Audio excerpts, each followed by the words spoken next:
పరమేశ్వరుడు మన ఇంటి మ్రోలకి వచ్చి నిలబడాలనుకున్నప్పుడు లేదా మనని అనుగ్రహించాలనుకున్నప్పుడు ఆయన ఏమి శంఖచక్ర గదా పద్మములను పట్టుకుని చతుర్భుజుడై ఇంటి ముందుకు వచ్చి తలుపు కొట్టడు. ఒక దీనుడి రూపంలో, ఒక అతిథి రూపంలో వచ్చి తలుపు తడతాడు. ఏదో అవసరమున్న వాడిలా ప్రవర్తిస్తాడు. అప్పుడు మీరు ఆయనకి చేసినటువంటి సేవే విష్ణు భగవానులకు అందుతుంది. అదే భగవంతుని యొక్క ప్రీతికి కారణమవుతుంది. కర్మయే ఫలితం ఇచ్చేస్తే వ్రతం చేస్తే ఫలితం వచ్చేయాలి. వ్రతం చేస్తే ఫలితం రాదు. వ్రతము చేసిన నీ భక్తి చేత ప్రీతి చెందిన పరమేశ్వరుని అనుగ్రహం వలన ఫలితం వస్తుంది. భక్తి అన్న మాట ఒకటి ఉంది కదా, అందుకు భగవద్గీతలో పత్రం పుష్పం ఫలం తోయం యోమే భక్త్యా ప్రయచ్చతి అన్నాడు. భక్తితో చెయ్యాలి. భక్తి అన్న మాటకు అర్థం చెప్పినట్టు వినడం. చెప్పినట్టు వినడం అన్నది నిజమైతే పరమేశ్వరుడే బొట్టెట్టు కూర్చుంటే నువ్వు బొట్టు లేకుండా పెడతావా? ఏమి నీ అఘాయిత్యం? కాబట్టి ఒక బొట్టు పెట్టుకోవడం అన్న మాట వెనక అంత పవిత్రమైనటువంటి భావజాలం ఉంది. ఒక బొట్టు పెట్టుకోవడం వెనక అంత పవిత్రమైనటువంటి ఆశయం ఉన్నది. ఒక బొట్టు పెట్టుకోవడం వెనక తనని తాను నియంత్రించుకోవాలనేటటువంటి అంత కుతూహలం ఉన్నది. 63 కోట్ల తీర్థములలో స్నానం చెయ్యలేనటువంటి వాళ్ళు కనీసం 1008 తీర్థముల యందు స్నానం చెయ్యాలి అని. 1008 తీర్థముల యందు స్నానం చెయ్యలేని వాళ్ళు కనీసం 108 తీర్థముల యందు స్నానం చెయ్యాలి అని. 108 తీర్థముల యందు స్నానం చెయ్యలేని వాళ్ళు కనీసం 63 తీర్థముల యందు స్నానం చెయ్యాలి అని. 63 తీర్థముల యందు స్నానం చెయ్యలేని వారు కనీసం 7 తీర్థముల యందు స్నానం చెయ్యాలి అని. ఈ 7 తీర్థములను ఎందుకు సంక్షిప్తం చేసి తీసుకొచ్చారు అంటే, ఆ 63 కోట్ల తీర్థములలో స్నానం చేస్తే వచ్చేటటువంటి ఫలితం ఏది ఉంటుందో అంత గొప్ప ఫలితాన్ని ఈ 7 తీర్థములు సమకూర్చగలవు. అందుకని ఈ 7 తీర్థములకు ఒక ప్రత్యేకమైన ప్రతిపత్తినిచ్చారు. అందులో మొట్టమొదటి తీర్థం స్వామి పుష్కరిణి, రెండవది ఆకాశగంగ, మూడవది పాపనాశనం, నాల్గవది పాండవ తీర్థం, ఐదవది కుమారధార, ఆరవది తుంబురు తీర్థం, ఏడవది కృష్ణ తీర్థం. ఈ 7 తీర్థాలలో తప్పకుండా స్నానం చెయ్యాలి అని వెంకటాచల క్షేత్రం గురించి చెప్తూ వ్యాస భగవానుడు బ్రహ్మపురాణంలో ఒక మాట అన్నాడు. ఆయన అన్నాడు, స్వామి పుష్కరిణీ స్నానం, శ్రీనివాసస్య దర్శనం, సహస్రనామ పఠనం. ఈ 3 ఒక్కరోజు చెయ్యడం అంత తేలికైన విషయం కాదు. అది విశేషమైనటువంటి తపస్సు. అనగా పూర్వపుణ్యము కొంత జీవుని యొక్క ఖాతాలో ఉన్నవారు తప్ప దాన్ని సాధించుకోలేరు. అది అంత తేలికైన విషయం కాదు. అని ఈ 3 ఒక్క రోజులో పూర్తవ్వాలి. ఏది? స్వామి పుష్కరిణి స్నానం, స్వామి పుష్కరిణిలో స్నానం చెయ్యడం, శ్రీనివాసస్య దర్శనం, వెంకటేశ్వర స్వామి వారి యొక్క దర్శనం. వెంకటేశ్వర స్వామి వారి దర్శనం అన్నప్పుడు ముందు ఆదివరాహమూర్తి దర్శనం చేసిన వెంకటేశ్వర దర్శనం, వెంకటేశ్వర దర్శనం, తదనంతరం సహస్రనామ పఠనం, విష్ణు సహస్రనామ స్తోత్రాన్ని పఠించడం. ఈ 3 ఒక్కరోజు ఎవరు చేస్తాడో వాడు భగవంతుని యొక్క పరిపూర్ణమైనటువంటి అనుగ్రహానికి నోచుకున్నవాడు అని లెక్కలోకి తీసుకోవచ్చు. ఇక వాడు చెయ్యవలసింది భగవంతుని చేత అనుగ్రహింపబడినటువంటి కటాక్షమును జాగ్రత్తగా నిలబెట్టుకునేటటువంటి ప్రయత్నం చెయ్యాలి. ఈ 7టిలో స్వామి పుష్కరిణికి అంత విశేషాన్ని ఇచ్చారు. అంత విశేషాన్ని ఇవ్వడానికి ఒక కారణం ఉంది. స్వామి పుష్కరిణి యథార్థమునకు ఒక నది కాదు. ఒక నది కానప్పుడు పుష్కరిణికి ఇంత గౌరవం, ఇంత పవిత్రత ఎక్కడి నుంచి వచ్చాయని ప్రశ్న వేశారు. దాని గురించి వ్యాస భగవానుడు ఒక అద్భుతమైన విషయాన్ని ప్రస్తావన చేశాడు. అందులో ఒకానొకప్పుడు సరస్వతీ నది తపస్సు చేసింది. అన్ని నదుల కన్నా కూడా తాను శ్రేష్టమైనదిగా పరిగణింపబడాలని, అన్ని నదుల కన్నా కూడా తాను పవిత్రమైనదిగా, పాపములను పోగొట్టగలిగినటువంటి శక్తివంతురాలిగా పరిగణింపబడాలని, అటువంటి స్థానం తనకి కలగాలి అని ఆమె విష్ణు భగవానుడు ఉద్దేశించి తపస్సు చేస్తోంది. ఆమె తపస్సు చేస్తున్న కాలంలో పులస్త్య బ్రహ్మ ఆ నదీ తీరంలో తపస్సు చేసుకోవడం కోసం వచ్చారు. వచ్చి ఆయన అక్కడ తపస్సు చేయడానికి కూర్చునేటటువంటి సమయంలో సరస్వతీ నది కొంచెం ఉదాసీనంగా వ్యవహరించింది. నేను ఒక నదీ స్వరూపాన్ని, నేనే జనుల యొక్క పాపకర్మలను కొట్టగలిగిన దాన్ని. మళ్ళీ నేను ఈ ఋషి నా ఒడ్డున తపస్సు చేసుకోవాలని వస్తే లేచి వెళ్ళి స్వాగత సత్కారములు జరపవలసినంత అవసరమే ఉంది అన్న ఉద్దేశ్యంతో ఉదాసీనురాలై వ్యవహరించింది. పెద్దలు వచ్చినప్పుడు లేచి నిలబడడం, స్వాగతం పలకడం కనీస ధర్మం. అలా ప్రవర్తించకపోతే పెద్దలకు వచ్చే నష్టం ఉండదు, యువతల వారి యొక్క తేజస్సు క్షయమైపోతుంది. పైగా వారు పొందవలసినటువంటి ఉన్నత గతులను పొందరు. మీరు గజేంద్ర మోక్షణంలో కూడా ఏనుగుగా పుట్టడానికి కారణం ఇదే. ఆ ద్రవిడ దేశాన్ని పరిపాలించేటటువంటి రాజు రాజ్యాన్ని విడిచిపెట్టి ఎక్కడో పర్వత శిఖరం మీద కూర్చుని తపస్సు చేస్తుండగా అగస్త్య మహర్షి వస్తే నేనెందుకు లేచి నిలబడాలని ఉదాసీనంగా ప్రవర్తించిన కారణం చేతనే ఆయన ఈ పాపము చాలా కాలం కట్టి కుడుపుతుందన్న భావనతో ఒక్క జన్మలో పోయేటట్టుగా వచ్చే జన్మలో నువ్వు ఏనుగువై పుట్టి శరీరాన్ని విడిచిపెట్టేటటువంటి సమయంలో ఆపత్కాలంలో నేను పరమేశ్వరుడు జ్ఞాపకానికి వచ్చి శరణాగతి చేసి ఈశ్వరుని యందు ప్రవేశిస్తావని వరరూపమైన శాపం ఇచ్చాడు. అందుకని పెద్దలు వచ్చినప్పుడు లేచి నిలబడాలి. అలా లేచి నిలబడలేదు సరస్వతీ నది. అది ఎంత నది అయినా, ఎంత నదికి అధిష్టానమైనటువంటి స్వరూపమైన ప్రవర్తించవలసిన రీతిలో ప్రవర్తించలేదు కనుక పులస్త్య బ్రహ్మకి అది ఆగ్రహ కారణమైంది. అది ఆయనకి వ్యక్తిగతమైన కోపం అని మీరు అనుకోకూడదు. మహాత్ముల యొక్క నడవడిని జాగ్రత్తగా అర్థం చేసుకోవాలి. తనకేదో తక్కువ జరిగిందన్నది ఆయన భావన కాదు. అవతల వారు ప్రవర్తించవలసిన రీతిలో ప్రవర్తించకపోతే రేపు లోకంలో ఇదే ఆచారమై కూర్చుంటుంది, జనులు భ్రష్టులవుతారు. కాబట్టి అటువంటప్పుడు వెంటనే ఆ ప్రవర్తనని ఆప్ చేయాలి. అందుకే శ్రీరామాయణంలో ఒక మాట అంటారు, కర్తవ్యమకృతం కార్యం సతాం మన్యుదీరయేత్ అని. మహాత్ములకు కూడా కోపం వస్తుంది. మహాత్ములకు కోపం ఎప్పుడు వస్తుంది అని అడిగారు. చెయ్యవలసిన పని చెయ్యవలసిన సమయంలో చెయ్యకపోతే కోపం వస్తుంది అన్నారు. ఆయన చేశాడు చెయ్యవలసిన పని. ఎప్పుడు చెయ్యాలో అప్పుడు చెయ్యలేదు. దేశము కాలము అత్యంత ప్రధానములు. అందుకే దేశము కాలము ఈ రెండిటి యొక్క విలువ తెలిసిన మహానుభావులలో అగ్రగణ్యుడు స్వామి హనుమ. అందుకే సుగ్రీవుడు ఆయన గురించి మాట్లాడుతూ దేశకాలానువృత్తిశ్చ నయశ్చ నయ పండిత అంటాడు. దేశకాలముల గురించి వాటి సమగ్రమైన విశేషములను నువ్వు తెలుసున్నవాడివి. ఎక్కడ ఎప్పుడు ఎలా ప్రవర్తించాలో నీకు తెలుసు. కాబట్టి హనుమ నిన్నే నేను పంపుతున్నాను అంటారు. అటువంటి దేశకాలముల యొక్క వైభవాన్ని తెలిసి ఉండకపోతే ఇబ్బంది వస్తుంది.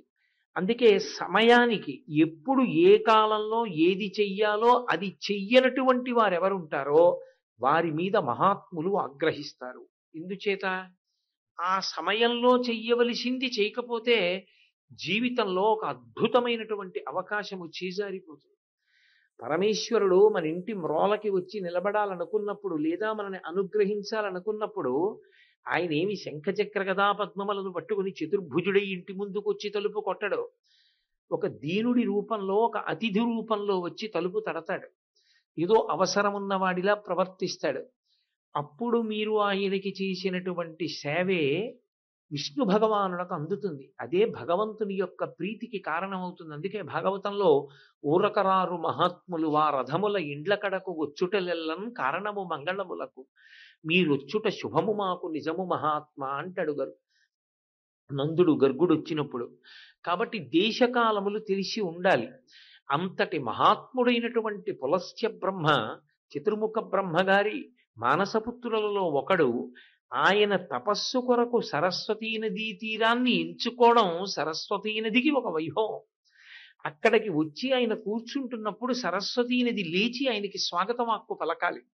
కానీ అలా స్వాగతం చెప్పలేదు.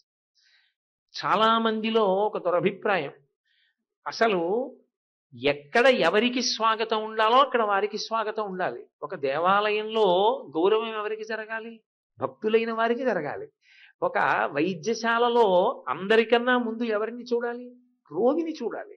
అంతేగాని ఎంత గొప్పవాడు రానివ్వండి, మీరు బాగున్నారా అని పూలదండ వేయరు. ముందు రోగిని చూస్తాడు వైద్యుడు.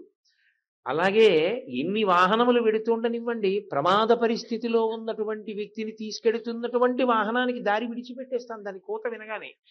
దేశకాలములు ఉంటాయి. ఎప్పుడు ఎక్కడ ఎవరు గౌరవింపబడాలో వారు గౌరవింపబడాలి తప్ప అన్ని వేళలా ఎక్కడా ఎప్పుడూ మేమే గౌరవింపబడాలని ఎవరూ కోరుకోకూడదు. అలా ఎవరైనా కోరుకుంటే అది దేశకాలములు తెలియని పరిస్థితి అని అనుకోవలసి ఉంటుంది. కాబట్టి దేశకాలానువృత్తిశ్చనయశ్చనయ పండిత. కాబట్టి అటువంటి మహానుభావుడైన పులస్త్య బ్రహ్మ సరస్వతీ నదీ తీరానికి వచ్చి తపస్సు చేయడానికి ఉపక్రమిస్తుంటే ఆమె లేచి స్వాగతం పలకలేదు. పాపము కట్టి కుడుపుతుందన్న బాధ చేత పులస్త్య బ్రహ్మ శాపవాక్కుని విడిచిపెట్టారు. మహర్షులకు వేరు ఆయుధాలు ఉండవు. వారు చేసిన తపస్సే వారి యొక్క ఆయుధం. వారి నోటి వాక్కు గుండా వారి తపశ్శక్తి బయటికి వస్తుంది. దాని చేత వారు అన్న మాట సత్యం అవుతుంది. వారు సత్యం పలకడం కాదు, వారు ఏమన్నారో అది సత్యం అవుతుంది. అందుకే ఆయన అన్నారు, నువ్వు ఏ కోరికతో తపస్సు చేస్తున్నావో నదులన్నిటిలోకి శ్రేష్టమైన దాని నవాలని, పవిత్రమైన దాని నవాలని కోరుకుంటున్నావు, అగ్రగణ్యురాలివి కావాలనుకుంటున్నావు, నీ కోరిక నెరవేరుకుండుగాక. సరస్వతీ నది చాలా బాధ పొంది తన కోరిక తీరలేదు సరికదా, వచ్చిన పులస్త్య బ్రహ్మ తనకి శాపవాక్కిచ్చారు. ఆమె ఆగ్రహాన్ని పొంది మహర్షి ఎందుకు శపించారో తెలుసుకోలేకుండా, అందుకే కోపం ఎంత పనైనా చేయిస్తుంది. క్రుద్ధ పాపం న కుర్యాత్కః క్రుద్ధో హన్యాద్గురూనపి క్రుద్ధ పురుషయా వాచా నరం సాధూన దీక్షిపేత్ అంటారు స్వామి హనుమ. కోపం వచ్చినవాడు గురువుని చంపేస్తాడు, కోపం వచ్చినవాడు బంధువుల్ని చంపేస్తాడు, కోపం వచ్చినవాడు ఏం చేయడు, ఏదైనా చేస్తాడు.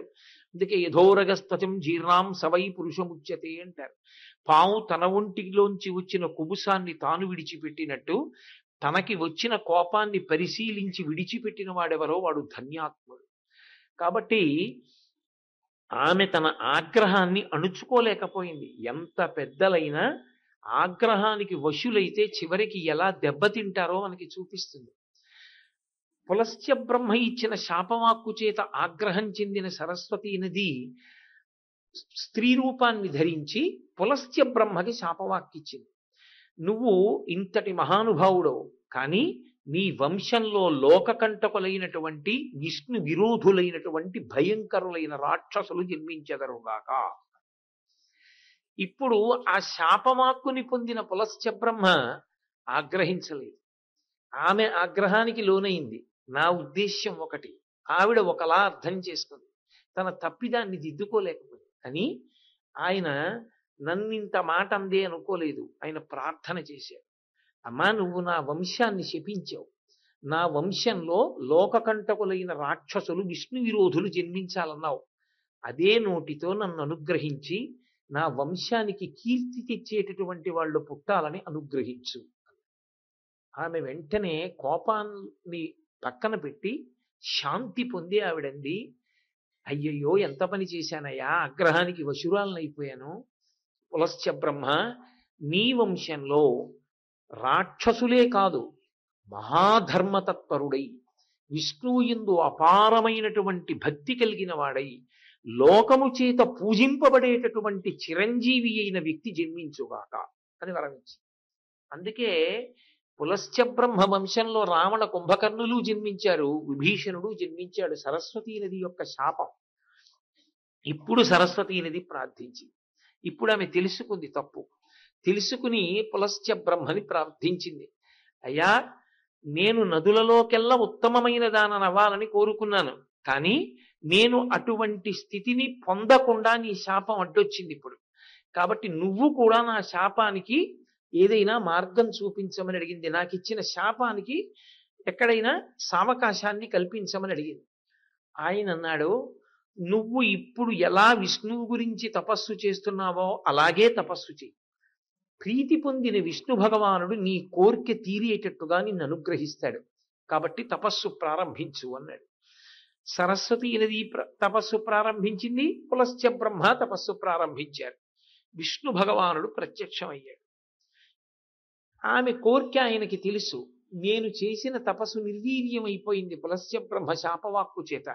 కాబట్టి నా కోరిక తీరేటట్టుగా మీరు అనుగ్రహించండి అని అడిగింది. భగవానుడు తలుచుకుంటే ఏం చేయలేడండి.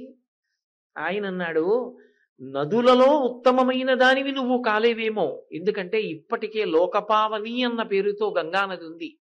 కాబట్టి నదులలోకెల్లా ఉత్తమమైన దానిగా, నదులలోకెల్లా పవిత్రీకరించగలిగిన శక్తి ఎక్కువ ఉన్న దానిగా నువ్వు కాలేకపోవచ్చు. కానీ నీకు నేను ఒక వరం ఇస్తున్నాను. నీవు శ్రీవైకుంఠంలో నా యొక్క క్రీడాచలం మీద నేను శ్రీ భూదేవులతో కలిసి నీలాదేవులతో కలిసి జలక్రీడలాడేటటువంటి సరోవరంగా మారతావు. కలియుగంలో వెంకటాచల పర్వతం మీద నేను వెంకటేశ్వరుడన్న పేరుతో వెలుస్తాను. నేను వెలిసినప్పుడు స్వామి పుష్కరిణి అన్న పేరుతో నువ్వు అక్కడికి వస్తావు. ఆ పైన వైకుంఠంలో ఉండేటటువంటి నేను స్నానం చేసేటటువంటి సరోవరమే కలియుగంలో వెంకటాచల పర్వతం మీద వెంకటేశ్వర స్వామి వారి యొక్క ఆవాసం పక్కన స్వామి పుష్కరిణి అన్న పేరుతో వస్తుంది. అప్పుడు 3 కోట్ల తీర్థములు నదులు ప్రతిరోజు వచ్చి నీలో స్నానం చేస్తాయి. అందుకని నదులు కూడా నీలో స్నానం చెయ్యాలని కోరుకుంటాయి, తీర్థములు నీలో స్నానం చెయ్యాలని కోరుకుంటాయి. ప్రతిరోజు వచ్చి నీ యందు గ్రుంకులిడుతాయి తేజోరూపాలతో. అంత గొప్ప వైభవాన్ని పొందుతావు. నీలో స్నానం చేసిన వారెవరుంటారో వాళ్ళు విశేషమైనటువంటి శక్తిని పొందుతారు, భగవద్ అనుగ్రహాన్ని పొందుతారు, నా అనుగ్రహాన్ని పొందడానికి పాత్రతని పొందుతారు. కాబట్టి నువ్వు స్వామి పుష్కరిణి అవుతావు అని వరం ఇచ్చారు. అందుకే నదీ స్వరూపాన్ని పొందలేదు, పొందకుండా స్వామి పుష్కరిణిగా వచ్చింది. ఆ స్వామి పుష్కరిణిలో స్నానం అంత గొప్పదవడానికి కారణం అదే. అందుకని స్వామి పుష్కరిణిలో స్నానం ఎవరు చేస్తారో వారు శ్రీ మహావిష్ణువు యొక్క పరిపూర్ణమైనటువంటి అనుగ్రహాన్ని పొందడానికి నోచుకుంటారు. అందుకే స్వామి పుష్కరిణి వైభవాన్ని ప్రశంసిస్తూ వెంకటాచల మహాత్యం అనేటటువంటి కావ్యంలో మాతృశ్రీ తరిగొండ వెంగమాంబ గారు ఒక మాట అంటారు. మునులారా, శ్రీవైకుంఠమందు క్రీడానగంబు కలదు, ఆ క్రీడానగంబుపై స్వామి పుష్కరిణి ఉంది. బరగా అప్రాకృత పవిత్ర జలంబులై పరిమళోదకంబునై మహాపూర్ణమయ్యుండు. అందు సిరియు భూ నీలాదేవులతో కూడి పురుషోత్తముండు జలక్రీడలాడుచుండు వేడుకలరా. క్రీడానగంబుతో ఈడకు దిగి వచ్చి విరజాసమానమై ధరణి వెలసి శ్రీహరికి సమ్మతంబగుచు సకల జీవుల పాపములను పరిహరించి తాపముల నణచి ఇష్ట కామ్యార్థముల తానిచ్చుచుండు అని రచన చేసింది ఆవిడ. స్వామి పుష్కరిణి వైభవాన్ని చెప్తూ, ఈ పుష్కరిణి ఎక్కడిదో తెలుసా మునులారా అంటే సూతుడు శౌనకాది మహర్షులకు చెప్పిన ఘట్టాన్ని చెప్తూ చెప్పింది ఆవిడ. మునులారా, శ్రీవైకుంఠంబునందు క్రీడానగంబుపై స్వామి పుష్కరిణి ఉంది. వెంకటాచల పర్వతం మీద ఉన్న పుష్కరిణి శ్రీవైకుంఠంలో శ్రీమన్నారాయణుడు తన ఉభయనాంచారులతో క్రీడించేటటువంటి క్రీడా నగము, ఆయన యొక్క క్రీడాద్రి ఒక కొండ ఉంది. అక్కడ ఆయన వాళ్లతో కలిసి విహారం చేస్తాడు. అక్కడ ఉంది ఒక సరోవరం, అదే స్వామి పుష్కరిణి. అదే వ్యాస భగవానుడు చెప్పినటువంటి పురాణోక్తి. అక్కడ ఉన్న స్వామి పుష్కరిణిలో ఆ అమృతగుండంలో అది అందులో ఉండేటటువంటి నీరు ప్రాకృతమైన నీరు కాదు, అది అప్రాకృతంబునై పరిమళోదకంబునై, అది అప్రాకృత జలము అంది ఆవిడ. అప్రాకృత జలము అంటే ప్రాకృత జలము అని దేన్ని పిలుస్తారు అంటే, నీళ్లల్లో మళ్ళీ అప్రాకృతమైన నీళ్ళు ఎలా ఉంటాయండి అని మీకు అనుమానం రావచ్చు. ప్రాకృత జలము అప్రాకృత జలము ఈ రెండిటికి ఉండే తేడా ప్రధానంగా ఎక్కడుంటుందంటే, మనం ఎవరైనా మనకన్నా పెద్దలు శరీరాన్ని విడిచిపెడితే వాళ్ళకి ఆ ఉదకాన్ని విడిచిపెడతాం, ధర్మోదకము అని చెప్పి ఆ ఉదకాన్ని విడిచిపెట్టి వాళ్ళు దాన్ని పొందాలి అని, వాళ్ళు అక్షయలోకాల్ని పొందాలి అని కోరుకుంటారు. అది సామాన్యంగా మరణించిన వాళ్ళందరికీ కూడా ఈ భూమండలం మీద ఉన్నటువంటి నీతితో తర్పణ చెయ్యవచ్చు. కానీ బ్రాహ్మణ శాపం చేత కాని, భయంకరమైన విషక్రిముల చేత కాని, ఘోరమైన ప్రమాదంలో కాని అటువంటి వాటిలో మరణించినటువంటి వారి యొక్క జీవులు ఉత్తమ లోకాలు పొందడానికి ఇక్కడ ఉన్నటువంటి నీళ్లు తర్పణ చేస్తే వెళ్ళవు, అందం వాళ్ళకి. మధ్యలోనే అవి హరించుకుపోతాయి, ఆ నీరు అందదు. మీకు అనుమానం ఉంటే ఈ విషయంలో శ్రీరామాయణం బాలకాండలో సగరులు 60,000 మంది కపిల మహర్షి యొక్క ఉద్ధతి చేత మరణించి బూది కుప్పలై పడిపోతే అక్కడికి వచ్చినటువంటి అంశుమంతుడు గబగబా వెళ్ళి అక్కడ ఉన్న సరోవరంలో జలాలు తీసి తర్పణ చేయబోతాడు. తర్పణ చేయబోతే గరుత్మంతుడు చెప్తాడు, వాళ్ళు మహానుభావుడైన కపిల మహర్షి యొక్క క్రోధాగ్ని జ్వాలల చేత దహించుకుపోయారు, వాళ్ళకి ఈ నీళ్లు సరిపోవు, ఈ నీళ్లతో తర్పణ చేస్తే అందదు, అందుకని నువ్వు దివ్యమైనటువంటి గంగాజలాల్ని భూమి మీదకి దింపాలి, దింపితే గంగాజలంతో తర్పణ చేస్తే వాళ్ళకి అందుతుంది అన్నాడు. అది అప్రాకృత జలం. అంటే ఇక్కడ ఉన్న నీటి చేత కొంతమందికి ఉన్నత గతులు కలగవు, కానీ కొన్ని నీళ్లు అనేక రకాలుగా మరణించిన వారికి కూడా ఉన్నత గతులు కల్పించగలవు. వాటి శక్తి వేరు. అంత విశేషమైన శక్తి కలిగినదై అప్రాకృత పరిమళోదకంబునై ఆ నీటిలో కొత్తగా ఏదీ తీసుకెళ్లి పరిమళ ద్రవ్యాలు కలపక్కర్లేకుండానే విశేషమైనటువంటి పరిమళాల్ని వెదజల్లుతూ ఉంటుంది అక్కడ ఉండేటటువంటి జలం. కాబట్టి అప్రాకృత పరిమళోదకంబునై అది మహాపూర్ణమయ్యుండి, అది ఎప్పుడు పూర్ణంగా వడ్లని తొలగతోస్తోందా అన్నట్టుగా నిండి ఉంటుంది ఆ సరోవరంలో ఉండేటటువంటి జలం. ఆ నీటిలో ఎవరు ఆడుకుంటుంటారట? పురుషోత్తముండు సిరియు భూ నీలాదేవులతో కూడి జలక్రీడలాడుచుండు వేడుకలరా. ఆయన వేడుకగా శ్రీ మహాలక్ష్మితో, భూదేవితో, నీలాదేవితో కలిసి ఆ సరోవరంలో దిగి జలక్రీడలు ఆడుకుంటాట. అసలు పరమేశ్వరుని యొక్క స్పర్శ తగిలితేనే ఆ నీటికి శక్తి పెరుగుతుంది. అందుకే కదా అభిషేక జలం తల మీద చల్లుకుంటాం. మహానుభావుడు వాల్మీకి మహర్షి శ్రీరామాయణ రచన చేస్తూ బాలకాండలో ఒక మాట అంటారు, భవాంగపతి తంతోజం పవిత్రమితి పస్పృశు అంటారు. పరమశివుని యొక్క శరీరానికి తగిలింది కాబట్టి గంగానదికి అంత శక్తి వచ్చింది. గంగానది పాపములను పోగొట్టగలిగిన శక్తి దేని వలన పొందింది అంటే పరమశివుని యొక్క శరీరమునకు తగిలిన కారణం చేత అని స్వయంగా వాల్మీకి మహర్షి రామాయణంలో ఆవిష్కరించారు. కాబట్టి భవాంగపతి తంతోయం పవిత్రమితి పస్పృశు, పరమశివుని యొక్క శరీరానికి తగిలితేనే గంగ లోకములో ఉండేటటువంటి జీవులు చేసుకున్న పాపములను తొలగతోయగలిగినటువంటి శక్తిని సంతరించుకుంటే, ఎక్కడో వైకుంఠంలో క్రీడానగం మీద ఉండేటటువంటి ఆ సరోవరంలో శ్రీ మహావిష్ణువు శ్రీదేవితోటి, భూదేవితోటి, నీలాదేవితోటి అక్కడ జలక్రీడలు ఆడుతుంటారు. ఆయన జలక్రీడలాడేటటువంటి ఆ పరమపావనమైన సరస్సు, ఆ క్రీడాచలము వెంకటాచల పర్వతంగా భూమి మీదకి దిగింది. ఆ క్రీడాచలం దిగుతున్నప్పుడు ఆ సరోవరం కూడా కిందికి దిగొచ్చింది. అదే స్వామి పుష్కరిణి అన్న పేరును పొంది. అదే వ్యాస భగవానుడు పురాణంలో సరస్వతీ నది శ్రీ మహావిష్ణువు యొక్క అనుగ్రహంతో ఆ స్థితిని పొందిందని చెప్తే, తరిగొండ వెంగమాంబ గారు వెంకటాచల మహాత్యంలో అదే విషయాన్ని మళ్ళీ వర్ణన చేసి చెప్పారు. కాబట్టి అది స్వామి పుష్కరిణిగా వచ్చింది. ఇప్పుడు ఆ స్వామి పుష్కరిణి ఉన్నదే, దానిలోకి సమస్త నదులు వచ్చి స్నానం చేస్తాయి.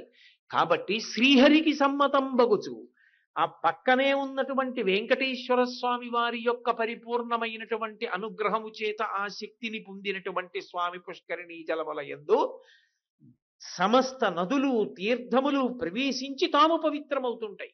అందుకని గంగాది నదులకు మాతృదేవతయై సకల జీవుల పాపములను తొలగతోసి సమస్త జీవుల యొక్క పాపములను తీసేస్తుంది పుష్కరిణి.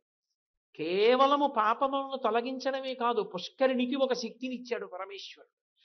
ఏమా శక్తి అంటే, ఆ పుష్కరిణిలోకి వెళ్ళి స్నానం చేస్తే స్వామి పుష్కరిణి స్నానం చేసినంత మాత్రము చేత తాపములను నచి ధార్మికమైన కోరికలు కొన్ని ఉంటాయి. అవి ఉండకూడదు అని ఎవ్వరూ అనకూడదు, తప్పది. ఉంటాయి కొన్ని కోరికలు. నాకు పెళ్ళవ్వాలి అని ఒకడు కోరుకున్నాడు అనుకోండి, అదేం దోషం కాదు. గృహస్థాశ్రమ స్వీకారం చెయ్యాలని కోరుకోవడం న్యాయం. నాకు బిడ్డలు కలగాలి అని కోరుకున్నాడు అనుకోండి, న్యాయం. నాకు అన్నవస్త్రాదులు దొరకాలి అని కోరుకున్నాడు అనుకోండి, న్యాయం. ధార్మికమైనటువంటి కోర్కెలు తీరనటువంటి కారణం చేత విశేషమైనటువంటి తాపముతో సొక్కిపోతున్న వ్యక్తుల యొక్క తాపాన్ని పోగొట్టి ఆ కోర్కెలను తీర్చగలిగినటువంటి శక్తి కలిగినదై ఉంటుంది స్వామి పుష్కరిణి. అందుకని తాపమడచి ఇష్ట కామ్యార్థములతా నిచ్చుచుండు. ఆ పుష్కరిణి శ్రీ మహావిష్ణువు యొక్క అనుగ్రహము చేత తనంత తానుగా జీవులకు కోర్కెలను తీర్చగలిగినటువంటి శక్తిని పొంది ఉన్నది. దాని గొప్పతనం ఏమిటి అంటే, దానికి వాయవ్య భాగంలోనే భూసహితుడై వరాహమూర్తి ఉంటారు. ఆ ఆదివరాహమూర్తి ఇప్పటికీ తేజోరూపంలో ఆ కొండ మీద తిరుగుతూ ఉంటారట. అందుకే స్వామి పుష్కరిణిలో ఉండేటటువంటి వాయవ్య భాగానికి వరాహ తీర్థము అని పిలుస్తారు. మళ్ళీ అక్కడ స్వామి తిరుగుతూ ఉంటారు. భూదేవి సహితుడై ఆదివరాహమూర్తి కూడా దానిలో స్నానం చేస్తారు అని. ఒకప్పుడు ఆయన స్నానం చేస్తే సముద్రాల్లో యద్రోమరంధ్ర పరిపూర్తి విధావదక్షౌ వరాహ జన్మని బభూవ రమీ సముద్రాహ అన్నాడు లీలాచకుడు శ్రీకృష్ణ కర్ణామృతంలో. ఆయన వెళ్ళి సముద్రం లోపలికి దిగితే హిరణ్యాక్షుణ్ణి పట్టుకుందామని సముద్ర జలాలన్నీ ఆయన రోమకూపాల్లోకి వెళ్ళిపోయి నీళ్లు ఇంకిపోయి, అటువంటి వాడు ఇప్పటికీ పుష్కరిణిలో స్నానం చేస్తుంటాడు. అంతటి మహానుభావుడు ఆ పుష్కరిణిలో స్నానం చేస్తాడు. వెంకటేశ్వర స్వామి వారి యొక్క పరిపూర్ణానుగ్రహాన్ని పొంది సరస్వతీ నదియే స్వామి పుష్కరిణి స్వరూపంగా వచ్చి అక్కడ వెలిసింది. కాబట్టి అంత గొప్ప పుష్కరిణి కాబట్టి దాని యందు స్నానం చేయడం సర్వోత్కృష్టమైనటువంటి స్థితి. అటువంటి స్వామి పుష్కరిణి స్నానాన్ని వదిలిపెట్టుకోవడము అంటే వెంకటాచలం వెళ్ళి జీవితంలో ఏదో గొప్ప విశేషాన్ని పోగొట్టుకున్నట్టు. పైగా నేను మీతో మొట్టమొదట్లోనే ప్రస్తావన చేశా, అసలు ఒక్క రోజులో వెంకటాచలంలో పొందేటటువంటి అత్యద్భుతమైనటువంటి విషయములు 3 అని వ్యాసవాక్కు. అందులో మొదటిది స్వామి పుష్కరిణి స్నానం శ్రీనివాసస్య దర్శనం. స్వామి పుష్కరిణి స్నానం చెయ్యడం, వెంకటేశ్వర స్వామి దర్శనం చెయ్యడం. నేను ఎక్కడో ఏదో తీసుకున్నానండి ఒక చిన్న నివాస గృహం, అందులో స్నానం చేసి దర్శనానికి వెళ్ళిపోతున్నాను అంటే భగవంతుని యొక్క పరిపూర్ణానుగ్రహాన్ని పొందడానికి అవసరమైనటువంటి 3టిలో ఒకదాన్ని విడిచిపెట్టేసుకున్నట్టే. కాబట్టి ఒక రోజులో ఈ 3 జరిగేటట్టుగా చక్కగా ప్రణాళికా నిర్మాణం చేసుకోవాలి యాత్రకు వెళ్ళినప్పుడు. కాబట్టి మొట్టమొదటిది స్వామి పుష్కరిణి. అందుకే స్వామి పుష్కరిణి గురించే చెప్తూ ఒక మాట అంటారు, స్వామి పుష్కరిణి స్నానం సద్గురోః పాదసేవనం ఏకాదశి వ్రతం చాపి త్రయం అత్యంత దుర్లభం. స్వామి పుష్కరిణి స్నానం దొరకమంటే దొరికేది కాదు. ఎందుకో తెలుసా? కొన్ని లక్షల మంది పర్వతం మీదకి వెళ్ళొచ్చు, కొన్ని పదుల మందే పుష్కరిణిలో స్నానం చేస్తూ ఉంటారు. ఏమండి మరి ఇంత గొప్పది కదా పుష్కరిణి, ఎక్కడ చూసినా అలా సూచన చేశారే పుష్కరిణి స్నానం చెయ్యండి అని, ఆఖరికి ప్రసాదం కవర్ వెనకాతల కూడా ముద్రణ చేశారే, మరి ఎందుకండి స్వామి పుష్కరిణిలో అంతమంది స్నానం చేయరు, అన్ని లక్షల మంది ఎందుకు వెళ్ళరు స్నానానికంటే ఒక్కటే కారణం, అంత గొప్ప ఫలితాన్ని వీడికి కట్టబెట్టేయచ్చా అన్నది చూస్తాడు పరమేశ్వరుడు. అదే మాయ. మహామాయా విశ్వం భ్రమయసి పరబ్రహ్మ మహిషి అంటారు సౌందర్యలహరి చేస్తూ శంకర భగవత్పాదులు. ఇంత పెద్ద అనుగ్రహం కట్టపెట్టడమే. అందుకని అబ్బా పుష్కరిణికి ఏం పెడతాను లేదురు అనేవాడు ఒకడు, చల్లేసుకుందాం లేదురు అనేవాడు ఒకడు.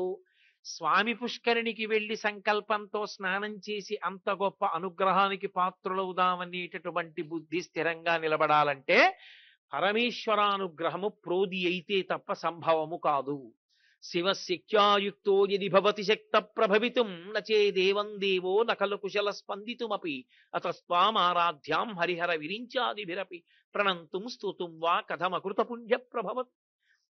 శంకరుడు సౌందర్యలహరి చేస్తూ అంటారు, అంత తేలిక అమ్మా, ప్రణంతుం స్తుతుం వా, నీకు నమస్కరించాలన్నా నిన్ను స్తోత్రం చెయ్యాలన్నా కథమకృత పుణ్య ప్రభవతి, చేసిన పుణ్యం లేకుండా పాత్రత లేకుండా ఎలా సంభవం అవుతుందమ్మా అంటారు. కాబట్టి భగవంతుని యొక్క అనుగ్రహాన్ని ప్రోది చేసుకున్నవాడు మాత్రమే దాన్ని సాధించుకోగలుగుతాడు. అందుకే నేను మీతో మనవి చేసింది, దాన్ని ప్రోది చేసుకోవడానికి ఏదో కష్టపడిపోవాలని మీరు అనుకోక్కర్లేదు. బయలుదేరేటప్పుడు మీ కులదేవతకి నమస్కారం చేసి బయలుదేరడమే స్వామి పుష్కరిణి స్నానం చెయ్యాలనేటటువంటి కోరిక బలంగా నిలబడి పుష్కరిణి స్నానం చెయ్యడానికి హేతు అవుతుంది. కాబట్టి ఇంటి దగ్గర ఆ అనుమతి తీసుకుని, నగరాధిష్టాన దేవత యొక్క అనుమతి తీసుకుని బయలుదేరాలి. నిన్న మీతో నేను మనవి చేశా, రామచంద్రమూర్తి అంటే రామాయణంలో ఆయన ఎలా ప్రవర్తించి చూపించాడో అదే మనందరికీ ఆదర్శం.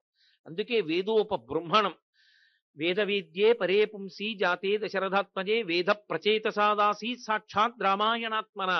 వేదమే వేదోపబృంహణమై శ్రీరామాయణంగా భూమి మీదకొస్తే వేదము చేత ప్రతిపాదింపబడినటువంటి పరమేశ్వరుని యొక్క స్వరూపమే రామచంద్రమూర్తిగా నరుడిగా భూమి మీద నడయాడాడు. అంతటి మహానుభావుడు తాను బయలుదేరి వెళ్ళిపోతూ అరణ్యవాసానికి అయోధ్యానగరం వంక తిరిగి నమస్కారం చేస్తూ అంటాడు, ఆపృచ్ఛేత్వాం పురీ శ్రేష్ఠే కాకుత్స పరిపాలితే దైవతాని చ యానిత్వం పాలయంత్యా వసంతి చ అంటాడు. ఓ అయోధ్యానగరమా, పురీ శ్రేష్ఠే, నగరములలో శ్రేష్టమైన దాన. తన ఉన్న నగరం మీద తనకి అంత ప్రేమ ఉండాలి, తన ఉన్న నగరం మీద తనకంత భక్తి ఉండాలి. తను ఏ ఊళ్ళో ఉంటున్నాడో ఆ ఊరిని చిన్న బుచ్చి మాట్లాడకూడదు. ఈ దేశాన్ని విడిచిపెట్టి ఎక్కడికో వెళ్ళి 4 రూపాయలు సంపాదించుకుని ఇక్కడికి వచ్చి ఈ దేశాన్ని తిట్టడం, ఒక ఊళ్ళో ఉండి ఇంకో ఊరు వెళ్ళి మా ఊరు ఎందుకు పనికొస్తుందండి అనడం అవైదికమైనటువంటి లక్షణాలు. అలా ఉండ, ఏ ఊళ్ళో ఉంటున్నావో ఆ ఊరి మీద నీకు అనన్యమైన భక్తి ఉండాలి. నా కన్న తల్లితో సమానం అనుకోవాలి. అందుకే జననీ జన్మభూమిశ్చ స్వర్గాదపి గరీయసి, స్వర్గం కన్నా గొప్పవి జననీ జన్మభూమి, ఉన్న ప్రదేశం కూడా అంత గొప్పది.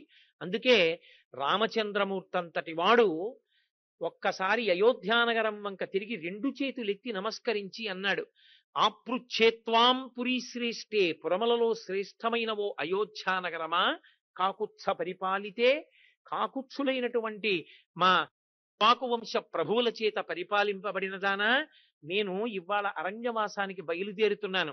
నా తండ్రి అయిన దశరథ మహారాజు గారు నా తల్లి అయిన కైకమ్మకిచ్చిన మాట సత్యం అవడానికి, ఆయనని ధర్మమునందు నిలబెట్టడానికి 14 సంవత్సరముల అరణ్యవాసానికి వెడుతున్నాను. దైవతాని చ యానిత్వం, బాగా జ్ఞాపకం పెట్టుకోవాలి. శ్రీరామాయణం చదవడం అంటే భగవంతుని యందు ఆర్ష ధర్మమునందు విశ్వాసాన్ని నిలబెట్టుకోవడం. దైవతాని చ యానిత్వం, నీ యందు అనేకమైనటువంటి దైవ సంఘములతో కూడి ఓ అయోధ్యాపురాధిష్టాన దేవత, నువ్వు ఆ నగరంలో ఉన్న వాళ్ళందరినీ కాపాడుతున్నావు, నువ్వు నాకు అనుమతిని కటాక్షించు. పాలయంత్యా వసంతిచ, నీ యందు వాళ్ళందరూ కూడా వసిస్తున్నారు దేవతలు, ఆ దేవతలందరి యొక్క అనుగ్రహము నాకు కలుగుగాక.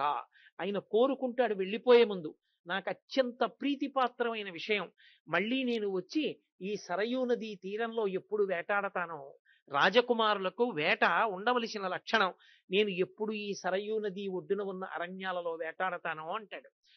అంటే రామచంద్రమూర్తి అంతటి వాడు ఊరు విడిచిపెట్టి వెళ్ళేటప్పుడు అయోధ్యానగరానికి నమస్కారం చేసి వెళ్ళాడు.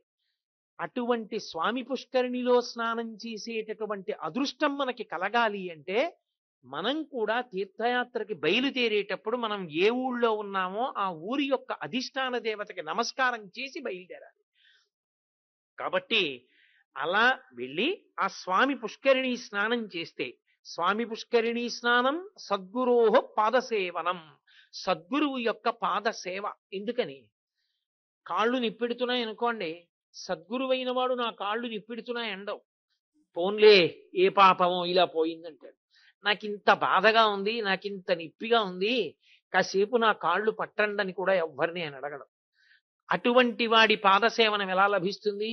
ఎందుకు లభిస్తుంది? ఆయన ఏం కాళ్ళు పట్టించుకుంటాడా? ఆయన పట్టించుకోడు. భగవాన్ రమణులకు ఒక కాలు ఇలా వాచిపోయి ఉండేది. ఆయన 2 కాళ్ళు చాపు కూర్చుంటే ఓ హైకోర్టు జడ్జి గారు వచ్చి కాళ్ళు పట్టబోయారు. ఎవరితో కాళ్ళు పట్టించుకునేవారు కాదు ఆయన. ఆయన అన్నారు, ఎందుకు కాళ్ళు పడుతున్నారు అన్నారు. మీ కాళ్ళు పడితే పుణ్యం కదూ అన్నారు. ఆగండి ఆగండి ఆగండి, ఏమన్నారు అన్నారు. మీ కాళ్ళు పడితే పుణ్యం కదూ అన్నాడు ఆయన. ఏది? మీ చేతులు పక్కకి తీయండి అని ఆయనే పట్టుకుంటున్నారు. అదేమిటి మీరు పట్టుకుంటున్నారన్నారు. మరి నాకు మాత్రం పుణ్యం కావద్దు, ఆ కాళ్ళు పడితే పుణ్యం అన్నారుగా, నేను పడుతున్నాను ఆ కాళ్ళు అన్నారు. అందుకని సద్గురువుకి శరీర భ్రాంతి ఉండదు. ఉండని వాడికి ఇంకా శరీరంకి వచ్చేటటువంటి కష్టానికి ఎవరితోనో సేవ చేయించుకుందాం అనుకుంటాడా? అనుకోడు. మరి గురువు గారి పాదములు పట్టే అదృష్టం ఎప్పుడు లభిస్తుంది? ఒకేసారి లభిస్తుంది. అది గొప్పతనం. ఎప్పుడు లభిస్తుందో తెలుసా?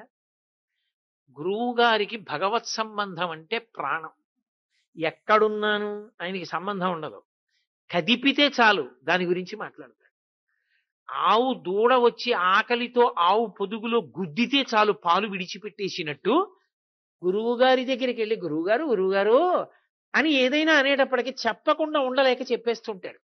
అది చెప్పేస్తున్నప్పుడు దగ్గరగా జరిగి ఆ గురువుగారి కాళ్ళు ఒత్తుతూ వింటుంటే ఆ వింటున్నవాడి ముఖం చూస్తుంటాడు. ఆ సంతోషంలో ఆ ఆర్తి చూసి ఊరుకుంటాడు తప్ప తను పట్టించుకోవాలని పట్టించుకోడు. సద్గురోహ పాదసేవనం ఏకాదశీ వ్రతం చాపి త్రయం అత్యంత దుర్లభం. ఏకాదశీ వ్రతము దొరకదు. ఎందుకు దొరకదు? ఒక్కటే కారణం. ఏకాదశీ వ్రతం అంటే ఉపవాసం చెయ్యడం కాదు. ఏకాదశీ వ్రతం అంటే నిర్జలోపవాసం చేస్తారు. ఇప్పటికీ ద్వైత సంప్రదాయంలో ఉన్నటువంటి వారు నిర్జలోపవాసం చేస్తుంటారు. ఆ రోజు ఇంటికి వచ్చిన వాళ్ళకు కూడా నీళ్ళు ఇవ్వరు వాళ్ళు. కాబట్టి ఆ నిర్జలోపవాసం చేసిన వాళ్ళు చాలా చాలా గొప్ప విశేషం. అదేం మాటలు కాదు. ఒకసారి పరమాచార్య ఒక సభలో అనుగ్రహ భాషణం చేస్తుంటే వాన పడింది. వాన పడితే ఆయన అకస్మాత్తుగా ఆగి అన్నారు, ఈ సభలో ఎవరో నిర్జలోపవాసం చేస్తున్న ద్వైతి ఉన్నారు, ఎవరు అని అడిగారు. ఆయన లేచి నిలబడ్డాడు, నేనేనని. అందుకే పడింది వాన అన్నారు. అంత గొప్పది. ఏకాదశి నాడు నిర్జలోపవాసం చెయ్యడం అంటే ఎలా చెయ్యాలి అని చెప్పిందంటే శాస్త్రం, ప్రాణం పోయేటప్పుడు ఆకలి వేస్తున్నా పెట్టరు, ప్రాణం పోయేటప్పుడు దాహం వేసేస్తున్నా గుటకపడదు. అప్పుడు శరీరం ఎంత శోషించిపోతుందో ఊహ చేస్తూ ఇంత శోషించిపోతుంది ప్రాణం పోయేటప్పుడు, అప్పుడు కూడా నేను భగవన్నామని చెప్పగలగాలి అని నిర్జలోపవాసం చేస్తూ ఆ పరిస్థితిని ఊహ చేసుకుంటూ భగవన్నామం చెప్పుకుంటూ ఏకాదశి అంటే 5 జ్ఞానేంద్రియములను 5 కర్మేంద్రియములను మనస్సుని 11 ఆహారము పెట్టకుండా శోషించినప్పటికీ నిలబడడానికి కావలసినంత మాత్రమే ఇస్తూ వాటిని భగవంతుని పట్ల ఆభిముఖ్యం ఇచ్చిన వాడెవరో వాడు ఏకాదశి వ్రతం చేసినవాడు. అదంత తేలిక విషయం ఏం కాదు. కాబట్టి ఏకాదశి వ్రతం చాపి త్రయం అత్యంత దుర్లభం. ఈ 3 లోకములో దుర్లభములైనవి. అవి దొరకమంటే దొరికేవి కావు. మనంత అదృష్టవంతుడు ప్రపంచంలో ఇంకోడు లేడు. ఒక్క రాత్రి ఇంట్లో కాకుండా రైల్లో పడుకుంటే తెల్లవారేటప్పటికి తిరుపతి పట్టణాన్ని చేరుకుంటాం. గట్టిగా ఇవాళ సంకల్పం చేసుకుంటే ఎల్లుండి ఉదయం పరమేశ్వరానుగ్రహంతో పుష్కరిణి స్నానం చేసేయగలం. అంత దగ్గరలో పుట్టాం మనం, అంత దగ్గరలో పెరుగుతున్నాం. మనకన్నా భాగ్యవంతుడు ఎవరుంటాడు? అంత గొప్ప పుష్కరిణి. కాబట్టి స్వామి పుష్కరిణి స్నానం సద్గురోహ పాదసేవనం ఏకాదశి వ్రతం చాపి త్రయం అత్యంత దుర్లభం. అలాగే మిగిలినటువంటివి 6. అందులో ఆకాశగంగా, పాపనాశనము, పాండవ తీర్థము, కుమారతీర్థము, తుంబురు తీర్థము, అలాగే కృష్ణ తీర్థము. ఈ 6 పుష్కరిణి కలిపి 7. ఇందులో ఈ 7 తప్పకుండా స్నానం చెయ్యాలి. అసలు ఆ స్నానమే ప్రధానమని నేను నిన్న నుంచి తల కొట్టుకుని మాట్లాడుతున్నాను మీతో. తీర్థయాత్ర అంటే స్నానము అని. వెంకటాచలం వెడుతున్నాము అంటే ఎంతసేపు టోకెన్ వేయించుకోవడం, ఎంతసేపు దర్శనానికి వెళ్ళిపోవడం అని చెప్పలేదు వ్యాసుడు. వెంకటేశ్వర దర్శనం చెయ్యొద్దనేటటువంటి సాహసం నేను ఒక్కనాటికి చెయ్యను. చేసుకోవాలి, కానీ దానితో పాటుగా మిగిలిన ప్రాధాన్యమైన విషయములను పరిగణనలోకి తీసుకోవాలి. ఒక్కొక్కసారి యాత్రకి వెళ్ళినప్పుడు నేను ఒక్కొక్క దాంట్లో స్నానం చేస్తాను. అది ఎక్కడ ఉందో నాకు తెలియకపోతే అది ఎక్కడ ఉందో తెలుసుకుని నేను ప్రయాణం చేసి వెళ్ళడానికి ఒక పగటి కాలం పడుతుందని లెక్క వేసుకుని నేను దాని కొరకు కేటాయించుకుంటానని పెట్టుకోవాలి. అంతేకాని ఇలా సమయాన్ని చూసుకుంటూ పరుగులెత్తే పద్ధతి పెట్టుకోకూడదు. చేసిన పని చక్కగా ప్రశాంతంగా చెయ్యాలి. ఎక్కడ శాస్త్రము మీద విశ్వాసం ఉంటుందో అక్కడే ఫలితం ఉంటుంది. శాస్త్రస్య గురువాక్యస్య సత్యబుద్ధ్యావధారణ సా శ్రద్ధా గడితా సిద్భి యయా వస్తూపలభ్యతే. శాస్త్రవాక్కు గురువాక్కు సత్యములనేటటువంటి పూనికతో చేసినటువంటి పనులకే శ్రద్ధ అని పేరు. ఆ శ్రద్ధ చేతనే సమస్త ఫలితములు కలుగుతాయి. ఆ శ్రద్ధ లేని వాడికి ఫలితం ఎక్కడి నుంచి వస్తుంది? కాబట్టి పాపనాశన ఆకాశగంగా. ఆకాశగంగా ఇప్పటికీ పురాణంలో వ్యాసుడు దాని గురించి చెప్తూ ఒక మాట అన్నాడు. ఆకాశమునందు ప్రవహించేటటువంటి గంగా నదియే వెంకటాచల పర్వతమునందు పర్వతంలో ఉండేటటువంటి బ్రద్దలైన భాగము నుండి వెలికి వచ్చి కింద పడుతోంది. అది స్వయంగా ఆకాశగంగా, కాబట్టి అది అప్రాకృత జలం. అంత గొప్ప ఆకాశగంగా స్నానం చేసి తీరాలి. ఆకాశగంగా స్నానాన్ని చెయ్యాలి. కానీ ఆకాశగంగా స్నానం చేసి, పాపనాశనం స్నానం చేసి, కుమారతీర్థం చేసి ఇన్ని చెయ్యడానికి కావలసినంత పటిమతో నేను లేనండి ఇప్పుడు. ఇవన్నీ తెలుసుకుందాం అనుకునే వేళటికి వయస్సు మలిపొద్దు వైపుకు వెళ్ళిపోయింది. దేహదారుఢ్యం లేదు, ఇక తిరగలేను అనుకుంటాడా? వ్యాస భగవానుడు మనకి అభయం ఇచ్చాడు. ఒక్కొక్క తీర్థానికి ఒక్కొక్క సమయాన్ని చెప్పాడు ఆయన. ఈ సమయాన్ని జ్ఞాపకం పెట్టుకుని నువ్వు వెళ్ళి ఆ తీర్థంలో స్నానం చేస్తే, వ్యాసవాక్కు తిరుగులేని వాక్కు. వ్యాసుడు చెప్పిన తర్వాత అంత స్నానానికే వస్తుందా అండి అంటే నీకు శ్రద్ధ లేదని గుర్తు. వ్యాసుడి కన్నా గొప్పవాడు లోకంలో లేడు. వ్యాసుడు చెప్పాడు అంటే నమ్మి తీరవలసినదే. ఇక నమ్మనన్నవాడి కర్మ తప్ప నేనేం చేయలేను. వ్యాసుడు ఒక్కొక్క తీర్థం గురించి చెప్తూ ఒక మాట అన్నాడు, ఇక పునర్జన్మ లేదన్నాడు. ఆ తీర్థంలో ఆ కాలంలో వెళ్ళి సంకల్ప సహిత స్నానం చేస్తే వాడికి ఇక పునర్జన్మ లేదన్నాడు కొన్నిటి విషయంలో. అంత గొప్పది. అందులో ఆకాశగంగకి సంబంధించినంత వరకు చైత్ర శుద్ధ పౌర్ణమి ఆకాశగంగా స్నానాన్ని కానీ చేస్తే, చైత్ర శుద్ధ పౌర్ణమి నాడు సంకల్ప సహితంగా ఆకాశగంగలో స్నానం చేసి మీ శక్తి కొలది దాన ధర్మములను అక్కడ ఆచరించగలిగితే ఆ రోజున 63 కోట్ల తీర్థముల యందు స్నానం చేసిన ఫలితాన్ని ఇచ్చేస్తానని చెప్పారు. ఒక్కొక్క సమయమునందు ఆ తీర్థము అంత శక్తితో ఉంటుంది. అన్ని తీర్థములు దాని యందు ప్రవేశిస్తాయి. కాబట్టి చైత్ర శుద్ధ పూర్ణిమ ఆకాశగంగ. అలాగే పాపనాశనం. పాపనాశనానికి సంబంధించినంత వరకు ఆదివారం, సప్తమి, హస్త, పుష్యమి ఈ 2 నక్షత్రాల్లో ఏదైనా ఒక నక్షత్రాన్ని కూడి ఉన్నప్పుడు, మొన్న ఉత్తరాయణ పుణ్యకాలం ప్రవేశించినప్పుడు ఆదివారం సప్తమి తిథితో హస్తా నక్షత్రంతో ప్రవేశించింది. అది పాపనాశనమునందు స్నానం చెయ్యడానికి అత్యంత అనుకూలమైన సమయం. పుష్యమి నక్షత్రంతో కానీ హస్తా నక్షత్రంతో కానీ కలుస్తూ సప్తమి తిథి ఆదివారంతో కూడితే పాపనాశనం స్నానానికి వెళ్ళాలి. అంటే పంచాంగం పట్టుకుని చూసుకోవాలి, ఎక్కడైనా సప్తమి ఆదివారంతో కలిసిందా. సప్తమి ఆదివారంతో కలిసి హస్త కానీ పుష్యమి కానీ కలిసిందనుకోండి, మన జన్మ పంట పండిపోయిందని గుర్తు. ఎందుకని హాయిగా వెంకటాచలానికి వెళ్ళి ఆ పాపనాశన తీర్థంలో సంకల్ప సహితంగా స్నానం చేస్తే 63 కోట్ల తీర్థముల యందు స్నానం చేశాడు అని ఫలితాన్ని ఇస్తారు. ఏం సామాన్యమైన ఫలితమా? అందుకే దేశకాలములకు అంత శక్తి ఉంటుంది అంటారు. కాబట్టి పాపనాశన తీర్థమునకు అది వైభవోపేతమైనటువంటి కాలం. ఇక ఆకాశగంగా, పాపనాశనము ఈ రెండిటి తర్వాత పాండవ తీర్థం. పాండవ తీర్థంలో వైశాఖ మాసంలో వచ్చేటటువంటి ఏ తిథి నాడైనా స్నానం చేయొచ్చు. వైశాఖ మాసం అంతా కూడా యోగ్యమే. పాండవ తీర్థం చాలా చాలా గొప్పది. ఆ కురుక్షేత్ర సంగ్రామంలో ఎందరినో సంహరించినటువంటి పాపం పోవడానికి పాండవుల్ని వెంకటాచలంలో ఉండమన్నారు కృష్ణ భగవానుడు కొంతకాలం. ఆ పాండవులు వచ్చి అక్కడ ఉన్నారు. మలయాళ స్వామి వారు తపస్సు చేసినటువంటి ప్రదేశం అవి కూడా ఇప్పటికీ ఉంటే అక్కడ బ్రహ్మాండమైనటువంటి తీర్థధార వెడుతుంటుంది. వెంకటాచలంలో వెంకటేశ్వర స్వామి వారి క్షేత్రపాలకుడు పెద్ద రుద్రశిల అని ఉంటుంది. పరమశివుడు ఆ క్షేత్రానికి పరిపాలకుడు. అది ఆ గుండు తిరుగుతూ ఉండేది లోపల దేవాలయంలో తిరిగేది. తాళం వేసి బయటికి వచ్చేసిన తర్వాత కొన్ని కారణాల చేత దాన్ని తీసుకొచ్చి బయట పెట్టేశారు పాండవ తీర్థంలో. ఇప్పటికీ అక్కడ ఉంటుంది అది. దాని కింద నుంచి వస్తూ ఉంటుంది ఆ జలధార.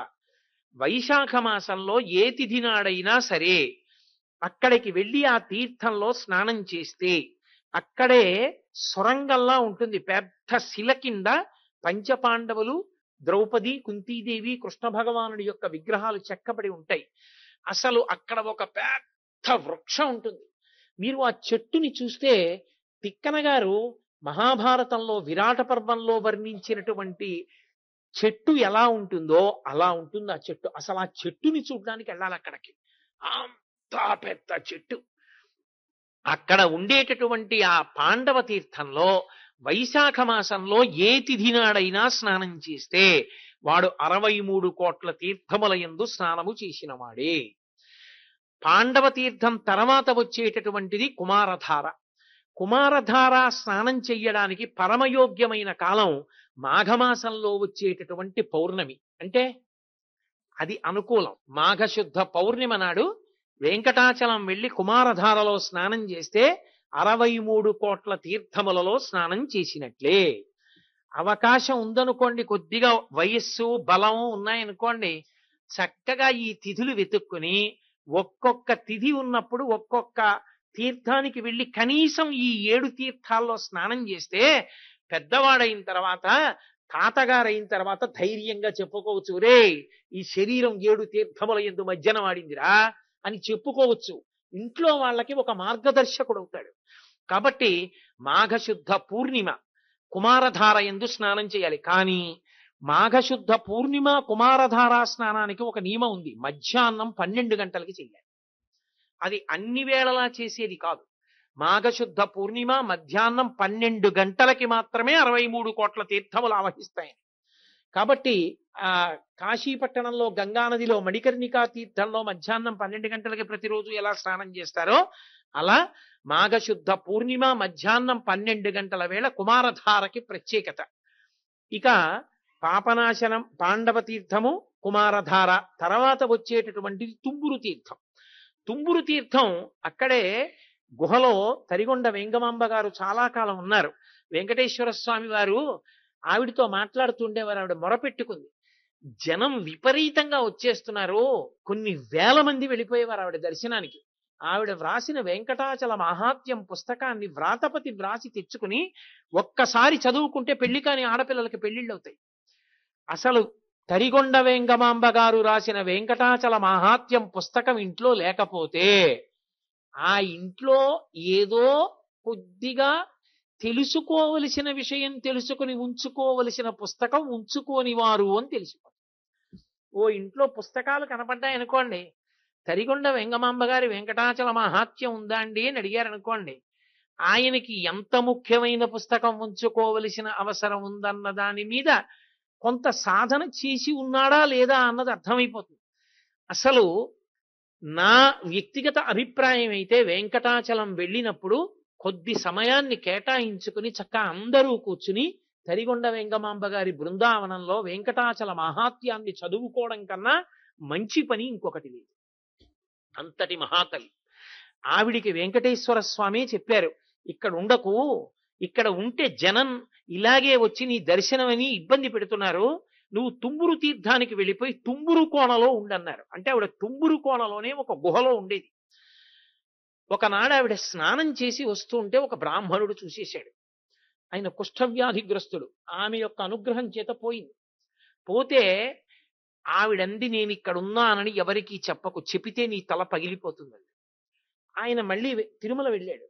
నీకు వ్యాధి ఉండేది కదా, పోయింది, ఇలా ఎందుకయింది, ఏమైంది, ఎవరిని చూసావు, చెప్పు చెప్పు చెప్పు చెప్పు అంటే ఆపుకోలేక చెప్పేశాడు. చెప్పి ప్రమాదానికి లోనైతే జనం మళ్ళీ తుంబురు కోనకి వెళ్ళిపోయారు. తల్లికి ఏం చెయ్యాలో అర్థం కాక వెంకటేశ్వరుణ్ణి అడిగితే సజీవ సమాధిలో ఉండమంటే తల్లి సజీవ సమాధిలో ఉంది. అంతటి మహాతల్లి తరిగొండ వెంగమాంబ గారంటే. ఇప్పటికీ తరిగొండ వెంగమాంబ గారి యొక్క ముత్యాల హారతితోనే వెంకటాచలంలో కార్యక్రమాలు పరిసమాప్తమవుతాయి. ఆవిడ పేరు చెప్తే నన్ను నమ్మండి, నిండు విశ్వాసంతో చెప్తున్నాను, తరిగొండ వెంగమాంబ గారి పేరెత్తితే వెంకటరమణుడు పరమ ప్రీతి పొందుతాడు. అంతటి మహాభక్తురాల తల్లి. అటువంటి తల్లి అక్కడే ఆ తుంబురు కోన దగ్గరే ఉన్నది తుంబురు తీర్థం. తుంబురు తీర్థంలో ఫాల్గుణ మాసంలో ఉత్తర ఫల్గుణీ నక్షత్రంలో స్నానం చేసినటువంటి వారెవరు ఉంటారో వారికి ఇక పునర్జన్మ లేదు. అంత గొప్ప స్నానం తుంబురు తీర్థంలో స్నానం అంటే. తుంబురు తీర్థం, కుమారధార ఈ రెండూ పునర్జన్మ రాహిత్యానికి హేతువు. ఎంతటి పాపాన్ని పక్కకి పెట్టి ధార్మికమైన కోరిక తీరేటట్టుగా చెయ్యగలిగినటువంటి అనన్య సామాన్యమైన శక్తి కలిగినటువంటి తీర్థములు. ఇంత గొప్ప తీర్థములు కనీసంలో కనీసం 63 కోట్ల తీర్థాలలో మనం స్నానం చెయ్యలేకపోయినా ఈ 7 తీర్థాల్లో ఆయా నైమిత్తిక తిథులలో స్నానం చేసేటటువంటి ప్రయత్నమైనా చెయ్యవలసి ఉంటుంది. దాని వలన నేను మీతో ఒక యథార్థం చెప్తున్నాను. మీరు ఒకసారి పంచాంగం పట్టుకుని కొత్త సంవత్సరం రాగానే తిప్పి చూసి ఈ 7 తీర్థములలో స్నానం చేయడానికి యోగ్యమైన కాలము ఏదైనా ఉన్నదా చూసుకుని మీరు తీర్థస్నానానికి బయలుదేరుతూ 10 మందిని మీతో తీసుకెళ్లడం మొదలు పెట్టారనుకోండి, అన్ని చోట్ల కూడా చక్కగా తీర్థస్నానానికి అనుకూలమైనటువంటి సమయములను గమనించడం, వెళ్లి తీర్థాలలో స్నానం చేయడం, పర్వతంలో ఉన్నటువంటి అన్ని తీర్థముల యొక్క అనుగ్రహాన్ని పరిపూర్ణంగా పొందగలిగినటువంటి స్థితిని చేరుకోవడం అలవాటవుతుంది. తీర్థస్నానం అన్నదంత గొప్పది. ఆ తీర్థస్నానంలో ఈ 7 తీర్థాల్లో నైమిత్తిక తిథులలో స్నానం చెయ్యండి అని మనకి వ్యాసుడు అంతగా ఉద్బోధించాడు. కాబట్టి చక్కగా ఈసారి మనం వెంకటాచలానికి వెళ్ళినప్పుడు ఆ క్షేత్రంలో తీర్థస్నానానికి సముచితమైనటువంటి ప్రాధాన్యత ఇచ్చి స్వామి పుష్కరిణి స్నానానికి అత్యంత అనుకూలం. వెంకటేశ్వరుడు ఆదివరాహమూర్తి దేవాలయం పక్కనే ఉంది. చక్కగా స్నానం చేసి అందరం ధన్యులమవుతాం. అలాగే వెంకటాచల క్షేత్రంలోకి ప్రవేశించినప్పుడు యథార్థానికి సామాన్యంగా దైవ దర్శనానికి వెళ్ళినప్పుడైనా పాటించాలి. నిజానికి కాదంటారా? ఆర్జిత సేవ చేసుకోవడానికి వెళ్ళినప్పుడు తప్పకుండా పాటించవలసినటువంటి నియమం ఒకటి ఉన్నది. తప్పకుండా పాటించాలి. మీరు చూడండి, అక్కడ ప్రత్యేకంగా బోర్డులు పెడతారు. పంచె కట్టుకుని రావలెను, ఉత్తరీయము ధరించవలెను అని ఉంటుంది. చాలా మంది అది అమాయకత్వం అయి ఉండొచ్చు, తెలియనితనం అయి ఉండొచ్చు. నేను కావాలని అలా చేస్తారు పెంకితనం అని ఒక్క నాటికి మాత్రం అనను. ఎందుచేత అంటే అటువంటి పెంకితనం ఉన్నవాళ్ళైతే అంత కష్టపడి 7 కొండలెక్కి వెంకటేశ్వర స్వామి వారి దగ్గరికి వెళ్ళి సేవ చేసుకోవాలని తాపత్రయపడి ఆర్జితం టికెట్ తెచ్చుకోరు. అంత కష్టపడ్డాడు అంటే ఆయనలో పరిపూర్ణంగా భక్తి ఉంది, అందులో సందేహం లేదు. కానీ పంచె కట్టుకో అంటే అసలు పంచె కట్టుకోకపోతే నేను సేవకి ఎందుకు అర్హుడను కాను అన్న విషయంలో ఒక అవగాహన స్పష్టంగా లేకపోవడం దానికి కారణం. పంచె కట్టుకోండి అని చెప్పడం తప్పు కాదు. పంచె కట్టుకోకపోతే వచ్చేటటువంటి ఇబ్బంది తెలియనప్పుడు ఎందుకు కట్టుకోవాలన్న ప్రశ్న రావడం కూడా చాలా సహజంగానే ఉంటుంది. అది ఎందుకు కట్టుకోవాలని ఉంటుంది. నేను ఎన్నో పర్యాయాలు చూశాను. వెంకటాచలంలో కళ్యాణోత్సవం దగ్గరికి వెళ్ళినప్పుడు మీరు చొక్కా తీసేయండి, బనీన్ తీసేయండి, పంచె కట్టుకోండి అంటారు. వాళ్ళు తెలియక వాళ్ళు ఏం చేస్తారంటే అప్పటికప్పుడు ఎవరిదో ఉత్తరీయమో ఓ లుంగీ లాంటిదో తీసుకుని ఆ ప్యాంటు మీదే కట్టుకుంటారు. కట్టుకుని అలాగే కూర్చుని అలాగే లోపలికి వెళ్ళిపోతూ ఉంటారు. ఒక్క విషయం గమనించండి, పంచె కట్టుకోండి అన్న మాటకు అర్థం ఏమిటంటే పంచె కట్టుకోండి అంతే. అంతేకాని పంచె కట్టుకోండి అంటే ఎవరినో తృప్తిపరచడానికి ప్యాంటు మీద పంచె కట్టుకోండి కాదు. ఎందుకు పంచె కట్టుకోండి అని అంత శాసించాలి? ఏ ప్యాంటు వేసుకుని చొక్కా వేసుకుని పూజకి వెడితే ఫలించదా?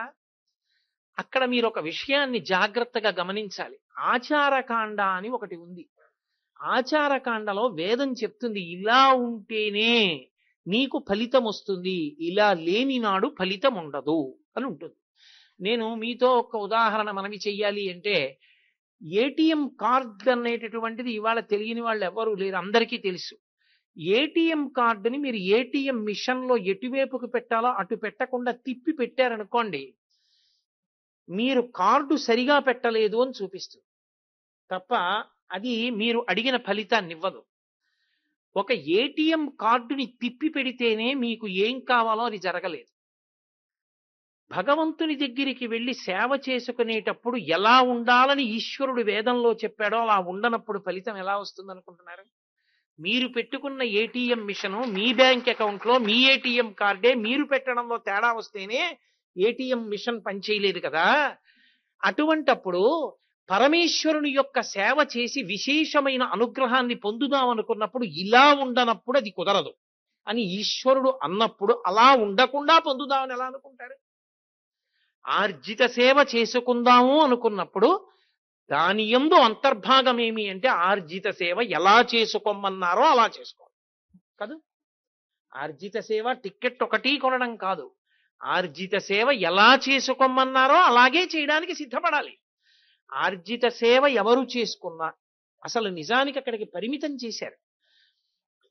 పంచ కట్టుకోండి అంటారు. ఎందుకు పంచ కట్టాలి? పంచ కట్టుకోకపోతే వచ్చే నష్టం ఏమిటో మనకి వేదం చెప్పింది.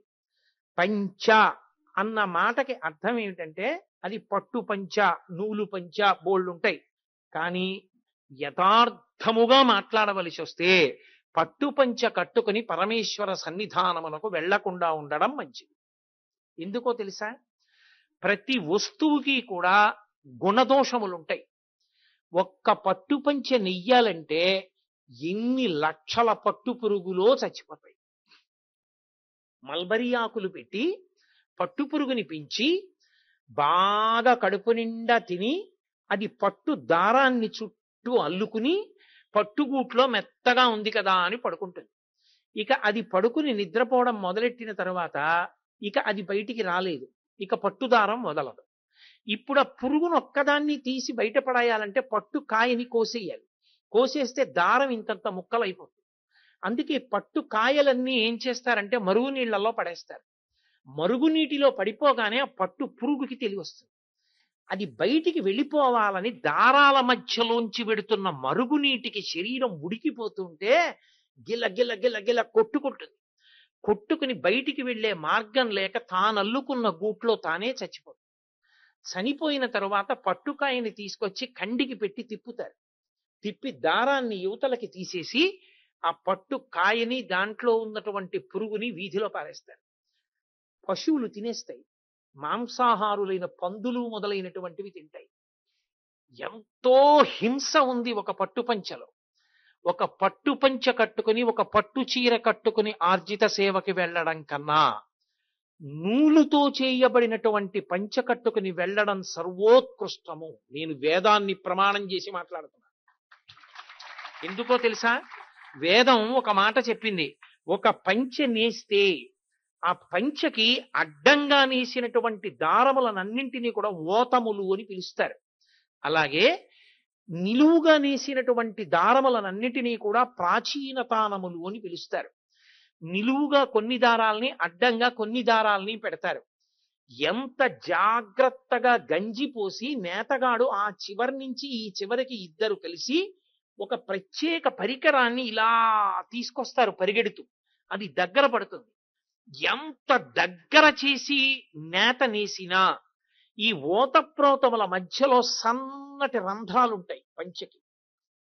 ఒక నూలు పంచె నేను కట్టుకున్నాను అనుకోండి, జాగ్రత్తగా గమనిస్తే సన్నటి రంధ్రములు ఉంటాయి. ఒక సూదిని తీసుకొచ్చి ఇలా గుచ్చితే ఆ కన్నంలోకి దూరుతుంది దాని మొన. అంత చిన్న దారములు ఉంటాయి.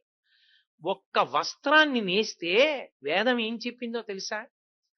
ఆ వస్త్రం పూర్తయ్యేటప్పటికీ ఆ వస్త్రాన్ని దేవతలు ఆవహిస్తారు. ఎంతమంది దేవతలు ఆవహిస్తారని చెప్పారో తెలుసా? ఆ వస్త్రమునందు మొట్టమొదట అగ్ని ప్రవేశిస్తాడు, 2 వాయువు ప్రవేశిస్తాడు, 3 విశ్వేదేవతలు ప్రవేశిస్తారు, తర్వాత పితృదేవతలు ప్రవేశిస్తారు, తర్వాత ఆదిత్యుడు ప్రవేశిస్తాడు, తర్వాత ఓషధీ దేవతలు ప్రవేశిస్తారు. ఈ ఓతప్రోతముల మధ్యలో ఉండేటటువంటి సన్నటి కన్నాలలోకి నక్షత్ర మండలంలో ఉండేటటువంటి దేవతా మండలి ఎంత అధిష్టానమై ప్రవేశిస్తుంది. ఒక్క పంచెని కట్టుకున్నాడు అంటే అర్థం ఏంటంటే, పంచకట్టు అంటే ఒక్కసారి పంచ కట్టుకుంటే ఇంతమంది దేవతల యొక్క అనుగ్రహాన్ని పొంది ఉన్నాడు అని గుర్తు. అందుకే ఎట్టి పరిస్థితుల్లో బట్టని కాలుతో తొక్కడం కాని, బట్టని కాలుతో తన్నడం కాని, బట్టని కాలుతో ఎగరేయడం కాని శాస్త్ర విరుద్ధం. బట్టని ఉప్పళించుతారంతే. బట్టని ఉప్పళించడం, పంచెని రాతి మీద మాత్రమే ఉప్పళించి ఆరేస్తారు. వేదం ఒక మాట చెప్పింది, భగవత్ కార్యం చేసేటప్పుడు పురుషుడికి పైన వస్త్రం ఉండకూడదు, ఏ విధమైన ఆచ్ఛాదన ఉండకూడదు. ఉత్తరీయం ఒకటే ఇలా వేసుకోవాలి. వేసుకుంటే అది తొలగుతూ ఉంటుంది, ఇలా పక్కలకి తొలగుతుంది. తొలగుతున్నప్పుడు గుండె కనపడాలి. యజమాని పురుషుడు ఎప్పుడూ కూడా. అందుకే సంకల్పం పురుషుడి వైపు నుంచే ఉంటుంది. ధర్మపత్ని సమేతస్య అని ఉంటుంది. ఆమె ఏ కారణం చేతనైనా రాకపోయినా రవికిల బట్ట బొడ్డులో పెట్టుకుని ఆయన చేసేయచ్చు. భర్త పక్కన లేకుండా భార్య అలా చేయడానికి వీల్లేదు. యజమాని ఆయన. అటువంటి యజమాని ఒక పంచ కట్టుకుని సేవకి కూర్చుంటే, పూజకి కూర్చుంటే, ఉత్తరీయం ఒక్కటే వేసుకుని పక్కలకి వెడుతుంటే, నీవారస్సూకవత్తన్వి పీతాభాస్వత్యనూపమా అని పద్మకోశ ప్రతీకాశగం హృదయం చాప్యధోముఖం అని ఇలా ఒరిగినటువంటి బోర్లా పడిన పద్మంలా ఉంటుంది యోగ విద్యలో. అలా ఉన్న దాని చివర ఒక దివ్యమైన కాంతి ఉంటుంది. దాని మధ్యలో వడ్డు గింజ పట్టుకుని ఇలా రాస్తే గీరుకునేటటువంటి మొన ఎంత ఉంటుందో అంత ప్రకాశం ఉంటుంది. అది తిర్యగూర్ధ్వమధస్య, ఈ పైకి కిందకి పక్కలకి దాని కాంతి కొడుతుంటుంది. మళ్ళీ దాని మధ్యలో పరమాత్మ కాంతి రూపుడై ఉంటాడు. దాన్ని మీరు ఏ పేరు పెట్టి పిలవండి, సబ్రహ్మ సశివ సహరిసేంద్ర శ్రోక్షర పరమస్వరాట్, ఏ పేరు పెట్టి పిలిచినా అది పరబ్రహ్మస్వరూపం. ఈశ్వర, ఈ లోపల ఉన్నటువంటి మీరు నాకు సేవకందరు. ఈ లోపల ఉన్న మీకు నేను అర్ఘ్యం ఇవ్వలేను. ఈ లోపల ఉన్న మీకు నేను పాద్యం ఇవ్వలేను. ఈ లోపల ఉన్న మీకు నేను ఒక పుష్పహారం వెయ్యలేను. ఈ లోపల ఉన్న మీ పాదముల మీద నేను 4 పువ్వులు వెయ్యలేను. ఈ లోపల ఉన్న మీరే అదిగో నా ఎదురుగుండా పీఠం మీద భగవంతుని యొక్క రూపంగా ఒక అర్చామూర్తిగా కూర్చునున్నారు. కాబట్టి ఈ హృదయంలో ఉన్న మూర్తియే ఆ మూర్తి. వీడు లేని నాడు ఇది శివం కాదు, శవం. నీవే సర్వమునకు ఆధారం. పరమేశ్వరుడి యొక్క శాసనం ఇంత మేర మారిందా, ముక్క ముక్కలుగా లోపల వరకు కోత కొయ్యవలసి ఉంటుంది. ఆ అవసరం లేకుండా నువ్వు గుండెలో దిగులు పెట్టుకోకుండా నువ్వు ప్రశాంతంగా ఉండేటట్టు అనుగ్రహించడానికి ఇక్కడున్నవాడే అక్కడున్నవాడన్న భావన నాకు తెలిస్తే కదురా నేను అనుగ్రహించడం అన్నాడు ఈశ్వరుడు. అందుకని ఉత్తరీయం కప్పుకుని కూర్చోమన్నారు తప్ప బనీను వేసుకోవడం మీద కోపం, చొక్కా వేసుకోవడం మీద కోపం కాదు. వేదము మనకి ప్రమాణము. మనం పెట్టుకున్న నియమాలు అతిక్రమిస్తేనే మనం శిక్షలు పొందుతున్నామే. పరమేశ్వరుడు చెప్పిన నియమాన్ని అతిక్రమించి పరమేశ్వరుని సేవా ఫలితం రమ్మంటే ఎక్కడి నుంచి వస్తుంది? రాదు. పంచకట్టు అన్న మాటకు అర్థం ఏమిటో తెలుసా? వికచ్చ అనుత్తరీయశ్చ నగ్నో అవస్త్రయేవచ. దీన్ని సాక్షాత్తు స్మృతి చెప్పింది. కావాలంటే మీరు గౌతమ స్మృతి చూడండి. వికచ్చ, వికచ్చ అంటే పంచ సగానికి తిప్పి వెనక్కి తీసి ఆ పంచని కుర్చీళ్లు పెట్టి వెనక్కి తిప్పి గోచీ పెట్టుకోకపోతే, గోచీ లేకుండా లుంగీ కట్టుకున్నాడంటారు చూసారా, అలా గోచీ పెట్టకుండా వెనక నుంచి కట్టుకుంటే వికచ్చ. అనుత్తరీయశ్చ, పైన ఉత్తరీయం లేకపోతే, అనుత్తరీయశ్చ నగ్నో, వాడు బట్టలు కట్టుకోని వాడని గుర్తు. అవస్త్రయేవచ, అసలు వాడి ఒంటి మీద బట్టలేదు. దిగంబర పూజ శాస్త్ర విరుద్ధం. దిగంబర పూజ అంటే బట్టలు లేకుండా పూజ చేయడం కాదు. ఎలా చేస్తే బట్టలు లేనివాడిగా భావిస్తారో అలా చేయడం కూడా బట్టలు లేకుండా పూజ చేయడం. ఎంత నువ్వు కష్టపడితే మాత్రం నువ్వు ఎక్కడ ధర్మ సూక్ష్మాన్ని అతిక్రమించేస్తున్నావో అక్కడ ఇప్పుడు ఏ ఫలితం వస్తుంది? వ్యతిరేక ఫలితం వస్తుంది. ఏది? నువ్వు పూజ చేశావని వేరు, నువ్వు నగ్నంగా పూజ చేశావని వేస్తాడు. నేను చెప్పట్లేదు, వేదం చెప్తోంది. అలా వెడితేనే, అది కూడా సదశమఖండం శ్వేతం ధౌతం వస్త్రం ధారయేత్, అది నియమం. దేవాలయంలోకి ప్రవేశించి పూజ చేసేటప్పుడు ఏ బట్ట కట్టుకోవాలో వేదం చెప్పింది. సదశమఖండం, సదశమఖండం అంటే అంచు ఉన్నటువంటి పంచ మాత్రమే కట్టుకోవాలి. ఏ అంచు లేదు దానికి. లుంగీలని అమ్ముతారు చూశారు, వాటికి ఏమి ఉండవు, గళ్ళు తప్ప. ఏ అంచు లేదు.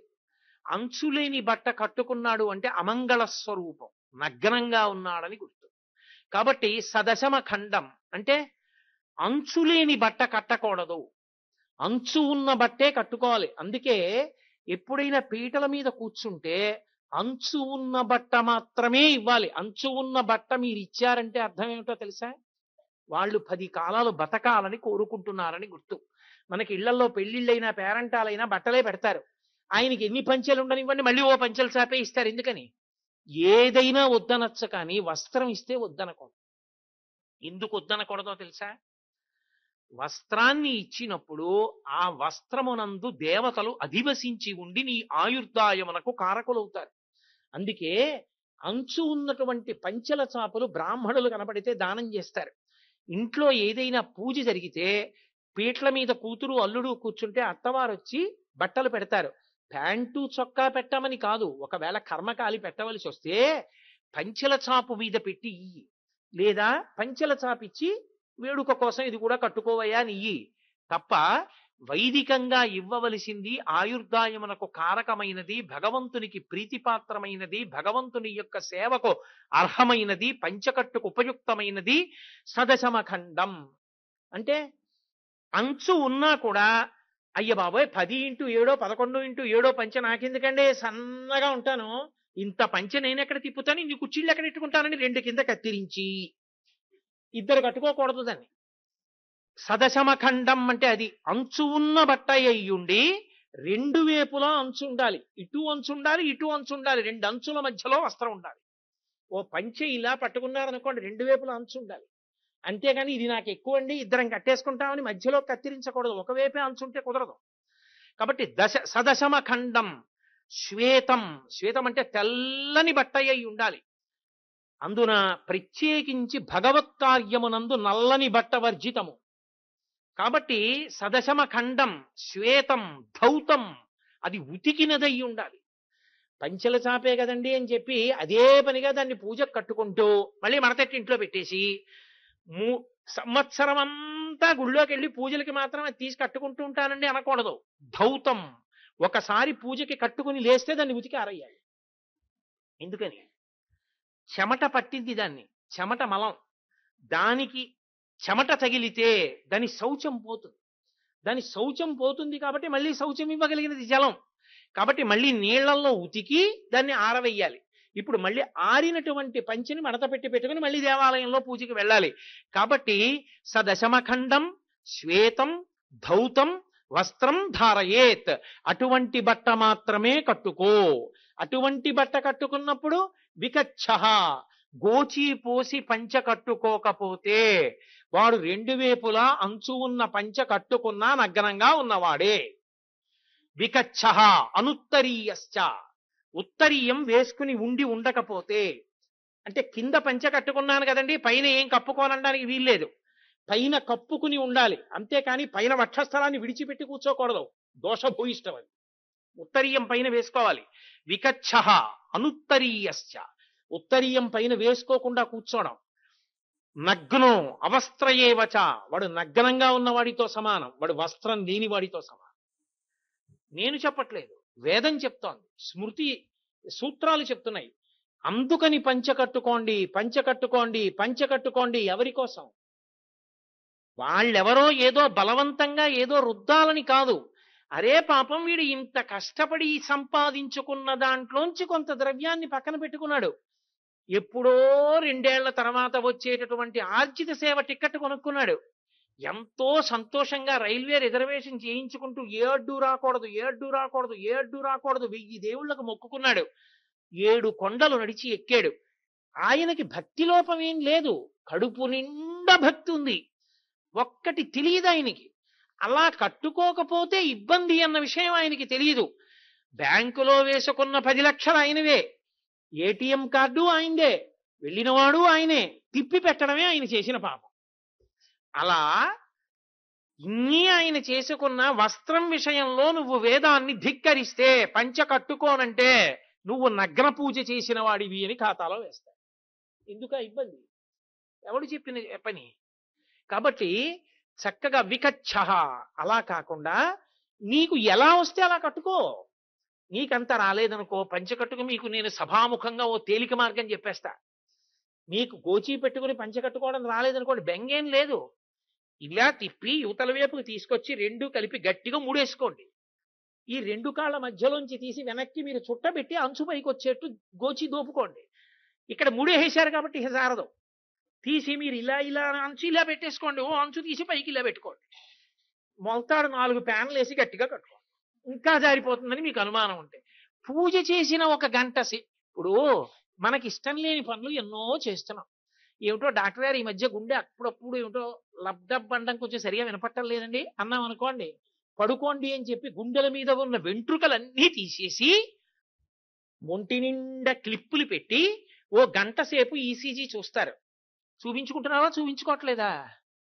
నీ గుండె విషయంలో తేడా ఉందేమో అని అనుమానం వస్తే గంట సేపు గుండెల మీద ఉన్న వెంట్రుకలన్నీ తీయించేసుకుని ఎంతమంది చుట్టూ వచ్చి చూస్తున్నా సరే అలా పక్క మీద పడుకుని ఆ క్లిప్పులన్నీ పెట్టించుకుని ఆ ఈసీజీ రీడింగులు వస్తుంటే పడుకున్నావా, పడుకోలేదా? నీ ఆరోగ్యం కోసం గంట సేపు గుండెల మీద ఉన్న వెంట్రుకలన్నీ గీయించేసుకుని క్లిప్పులు ఎట్టుకుని పడుకున్నవాడివి. నీ జీవుడు ధరించడానికి కావలసిన సేవ చేసుకోవడానికి గోచి పోచి పంట కట్టుకోవడానికి ఏడు బాధ. కాబట్టి వికచ్చ అనుత్తరీయశ్చ, ఉత్తరీయం వేసుకుని వెళ్ళాలి ఈశ్వర దర్శనానికి వెళ్ళినప్పుడు. నిజానికి ఎడం భుజం మీద ఉత్తరీయం ఉంది అంటే, ఇలా పడింది అంటే గుర్తు ఏమిటంటే భార్యా సహితుడు, మంగళమూర్తి, ఆయన యజ్ఞాధికారి, ఆయన యజ్ఞం చెయ్యొచ్చు. ఎడం భుజం మీదకి ఉత్తరీయం తగల్లేదు, ఒక్క కుడి భుజం మీదకే ఉంది అంటే ఆయన భార్యారహితుడు, ఆయన భార్య చనిపోయిందని గుర్తు, ఆయనకి ఏ మంగళ కార్యానికి పనికిరాడని గుర్తు. అంత వైశిష్ట్యాన్ని పొందింది ఉత్తరీయం అన్నది. అందుకే ఉత్తరీయం లేకుండా ఏ పనులు చెయ్యకూడదో మనకి శాస్త్రాలు చెప్పాయి. ఉత్తరీయం లేకుండా చెయ్యకూడని పనులు కొన్ని ఉన్నాయి. ఉత్తరీయం ఎట్టి పరిస్థితుల్లో ఉండాలి. ఎప్పుడు? స్వాధ్యాయ, జప, హోమ, దాన, ఈ పనులు చేసేటప్పుడు ఎప్పుడూ కూడా ఉత్తరీయంతోటే చెయ్యాలి.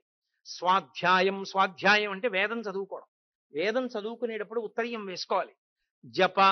జపం చేసేటప్పుడు ఉత్తరీయం ఉండాలి. హోమం చేసేటప్పుడు హవిస్సు ఇచ్చేటప్పుడు ఉత్తరీయంతో ఇవ్వాలి.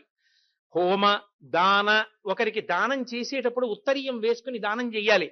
దానం చేసేవాడు బుద్ధి లేకుండా ఉత్తరీయం వేసుకోకుండా ప్యాంటు చొక్కాతో పంచల్సా పెడుతున్నాడు అనుకోండి, వెంటనే మీరు ఉత్తరీయం వేసుకుని పుచ్చుకోవాలి తప్ప ఉత్తరీయం లేకుండా పుచ్చుకోకూడదు. ఒకవేళ వాడికి తెలియదు అనుకోండి, మీరు తువ్వాలట్టుకొచ్చి వాడి భుజం మీద వేసి పుచ్చుకోవాలి, లేకపోతే అది ప్రమాదకారి. కాబట్టి స్వాధ్యాయ, జప, హోమ, దానీషు అనుత్తరీయంతో, అంటే ఉత్తరీయం లేకుండా ఈ కర్మ ఎట్టి పరిస్థితులలో చెయ్యరాదు. ఉత్తరీయం అనేటటువంటిది అంత ప్రధానమైనది. ఏమిటంటే బట్టకి ఎంత శక్తి ఉంటుందా అని మీరు అనుకోకండి. మీరు కావాలంటే వేదంలో పటలపన్నమని అసలు ఆ వస్త్రం వెనక ఉండేటటువంటి రహస్యం ఏమిటో, ఒక వస్త్రాన్ని దేవతలు ఎలా అధివసించి ఉంటారో, వస్త్రాలు ఎక్కడ పడితే అక్కడ పడేయకుండా మడత పెట్టుకోవడం, జాగ్రత్తగా ఉంచుకోవడం, గౌరవించడం. తను స్నానం చేసిన బట్ట తాను పిడిచి ఆరేస్తే ఒక ఫలితం, భార్య ఆరేస్తే ఒక ఫలితం, ఇంట్లో దాసి ఆరేస్తే ఒక ఫలితం. కాబట్టి బట్ట అన్నదాని మీద ఐశ్వర్యం ఆధారపడి ఉంటుంది. బట్ట అన్నదాని మీద జీవుని యొక్క ఉన్నతి ఆధారపడుతుంది. కాబట్టి మనకి తెల్లవారి లేస్తే వేదం చెప్తోంది వికచ్చ అనుత్తరీయశ్చ నగ్నశ్చ అవస్త్రయేవచ. బట్టలేని వాడు కనుక నగ్న పూజ చెయ్యకూడదు, కనుక పంచకట్టు కట్టుకుని మాత్రమే పూజ చెయ్యాలి. కాబట్టి అందుచేత ఆర్జిత సేవ ఉన్నవారు పంచకట్టుకోండి, పంచకట్టుకోండి, పంచకట్టుకోండి అని అన్ని మాటలు అక్కడ చెప్పడానికి కారణం ఏమిటంటే, వచ్చిన ఇన్ని లక్షల మందికి చెప్తూ ఉండడం సాధ్యం కాదు. కాబట్టి పెద్దలైన వారు చెప్తే వినడం అలవాటు ఉన్న జాతి కనుక ఆ మాట వాళ్ళు చెప్తూ ఉంటారు.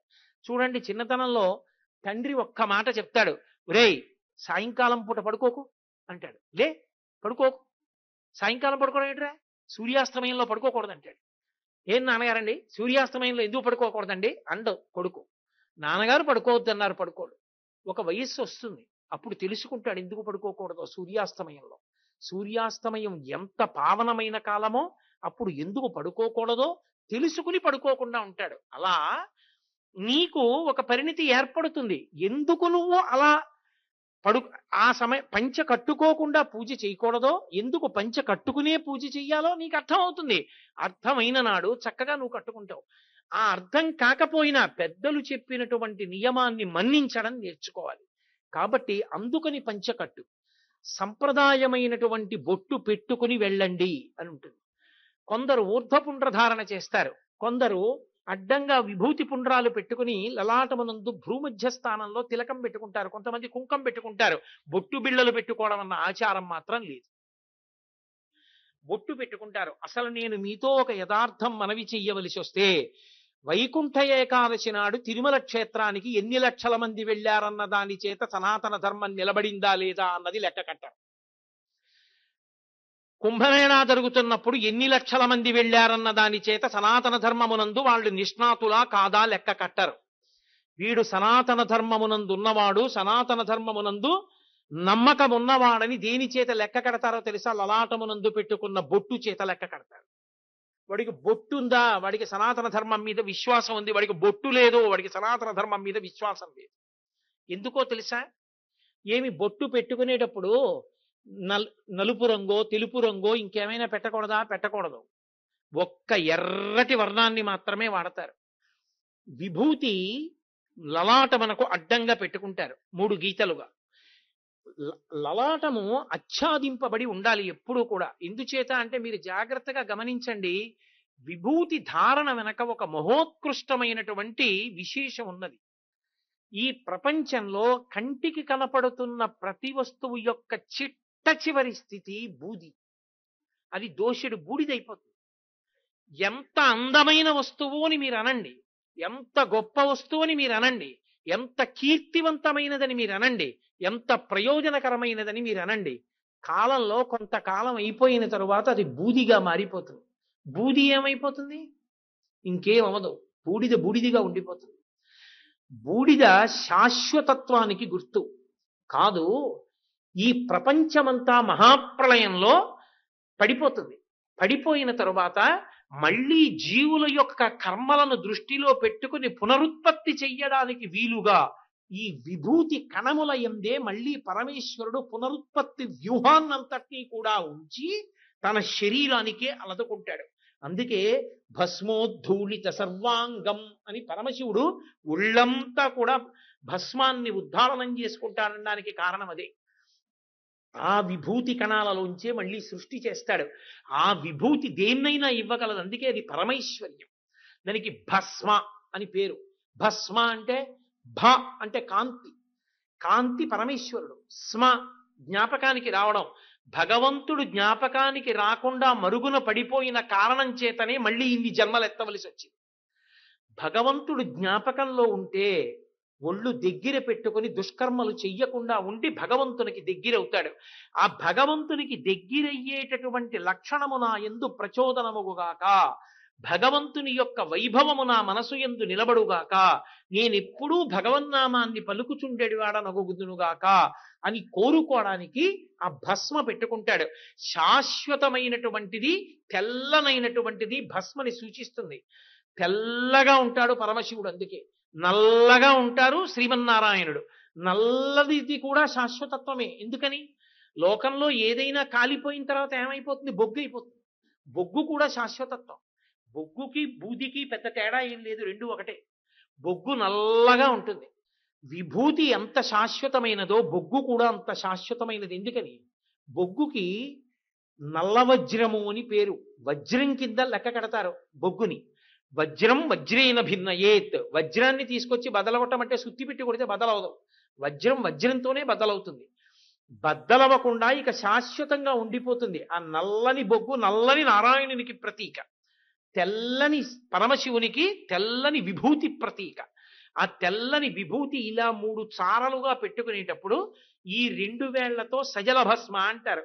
ఎడంచేతిలో వేసుకుని నీళ్లతో తడిపి 3 వేళ్లతోటి రాసి ఈ 2 వేళ్లతోటి ఇటువైపుకి తీసుకొచ్చి ఈ 2 వేళ్లు పైకెత్తే ముందు బొటన వేలు ఇలా పెట్టి ఇవి 2 పైకెత్తి ఈ వేలు ఇలా వెళ్ళాలి. ఈ చివర ఉండేటటువంటి అంచుల దాకా వెళ్లకుండా, కణతల దాకా వెళ్లకుండా పెట్టుకుంటారు. పెట్టుకుంటే ఇప్పుడు ఆ తెలుపు పరమేశ్వర స్వరూపం, ఎర్రటి కుంకుమ పరదేవతా స్వరూపం. అసలు మీరు జాగ్రత్తగా గమనించండి, ఈ ప్రపంచమంతా కూడా తెలుపు ఎరుపుల యొక్క సమ్మేళనం. అందుకే మీరు చూడండి, సాధారణంగా దేవాలయం గోడల మీద తెల్లగీత ఎర్రగీత, తెల్లగీత ఎర్రగీత గీస్తారు. ఎందుకో తెలుసా? ఈ సమస్త సృష్టి కూడా తెలుపు ఎరుపులతోటే ఉంది. తెలుపు రంగు కాదు, నలుపు రంగు కాదు, అన్నీ తెలుపులోనే ఉంటాయి. తెలుపులో ఉన్నవన్నీ బయటికి వచ్చేటట్టు చెయ్యాలి అంటే మొదట బయటికి వచ్చేదేదో తెలుసా? ఎరుపు పైకి వస్తుంది. అందుకే అరుణకాంతి అంటారు. అమ్మవారు ఎర్రగా ఉంటుంది అంటారు. ఆ ఎరుపు పైకొస్తే అన్నీ పైకొస్తాయి. ఎరుపు లోపలికి వెళ్ళిపోతే అన్ని లోపలికి వెళ్ళిపోయి మళ్ళీ తెలుపులోకి వెళ్ళిపోతాయి. పైకి తీసుకొచ్చేది మళ్ళీ తెలుపులోకి తీసుకెళ్ళిపోయేది ఆ ఎరుపే. భగవంతుడి నుంచి విడి జీవుణ్ణి జీవుణ్ణి జీవుణ్ణి అనుకోవడము ఆ ఎరుపు వల్లే, అమ్మవారి వల్లే. స్వరూపిణి అయిన తల్లి చేసే ప్రక్రియ మళ్ళీ భగవంతుని యందు కలిసిపోవడము ఆ ఎరుపు వెనక వెళ్ళి తెలుపులో కలిసిపోయి తెలుపు అయిపోతాడు. కాబట్టి ఆ తెలుపు శాశ్వతత్వానికి పరమేశ్వరునకు ప్రతీక, ఎరుపు అమ్మవారికి ప్రతీక. కదలకుండా ఉండడం తెలుపు, కదులుతూ ఉండడం ఎరుపు. మీరు అందుకే చూడండి, కదలికలు ఆగాలనుకోండి ఎరుపుతో ఆపుతారు. ఎర్ర జెండా చూపించారనుకోండి ఆగాలి, ఎర్ర దీపం వెలిగిందనుకోండి ఆగాలి. ఎరుపు కదలికలను ఆపుతుంది, లేదా కదలికలని ఆపుతుంది కాబట్టి కదలికలకు సంకేతం అవుతుంది. అసలు నిజంగా చెప్పాలంటే ఈ కదలికలు అన్నీ దేని కొరకు అంటే కదలని స్థితి కొరకు కదలాలి. నేను ఇప్పుడు ఇంటి నుంచి కదిలి వచ్చాను దేని కొరకు? ఓ 2 గంటల సేపు కదలకుండా ఇలా కూర్చోవడం కొరకు కదూ. అందుకని ఇక్కడ కూడా కదులుతూ ఉంటే ఉపన్యాసం ఎలా నడుస్తుంది?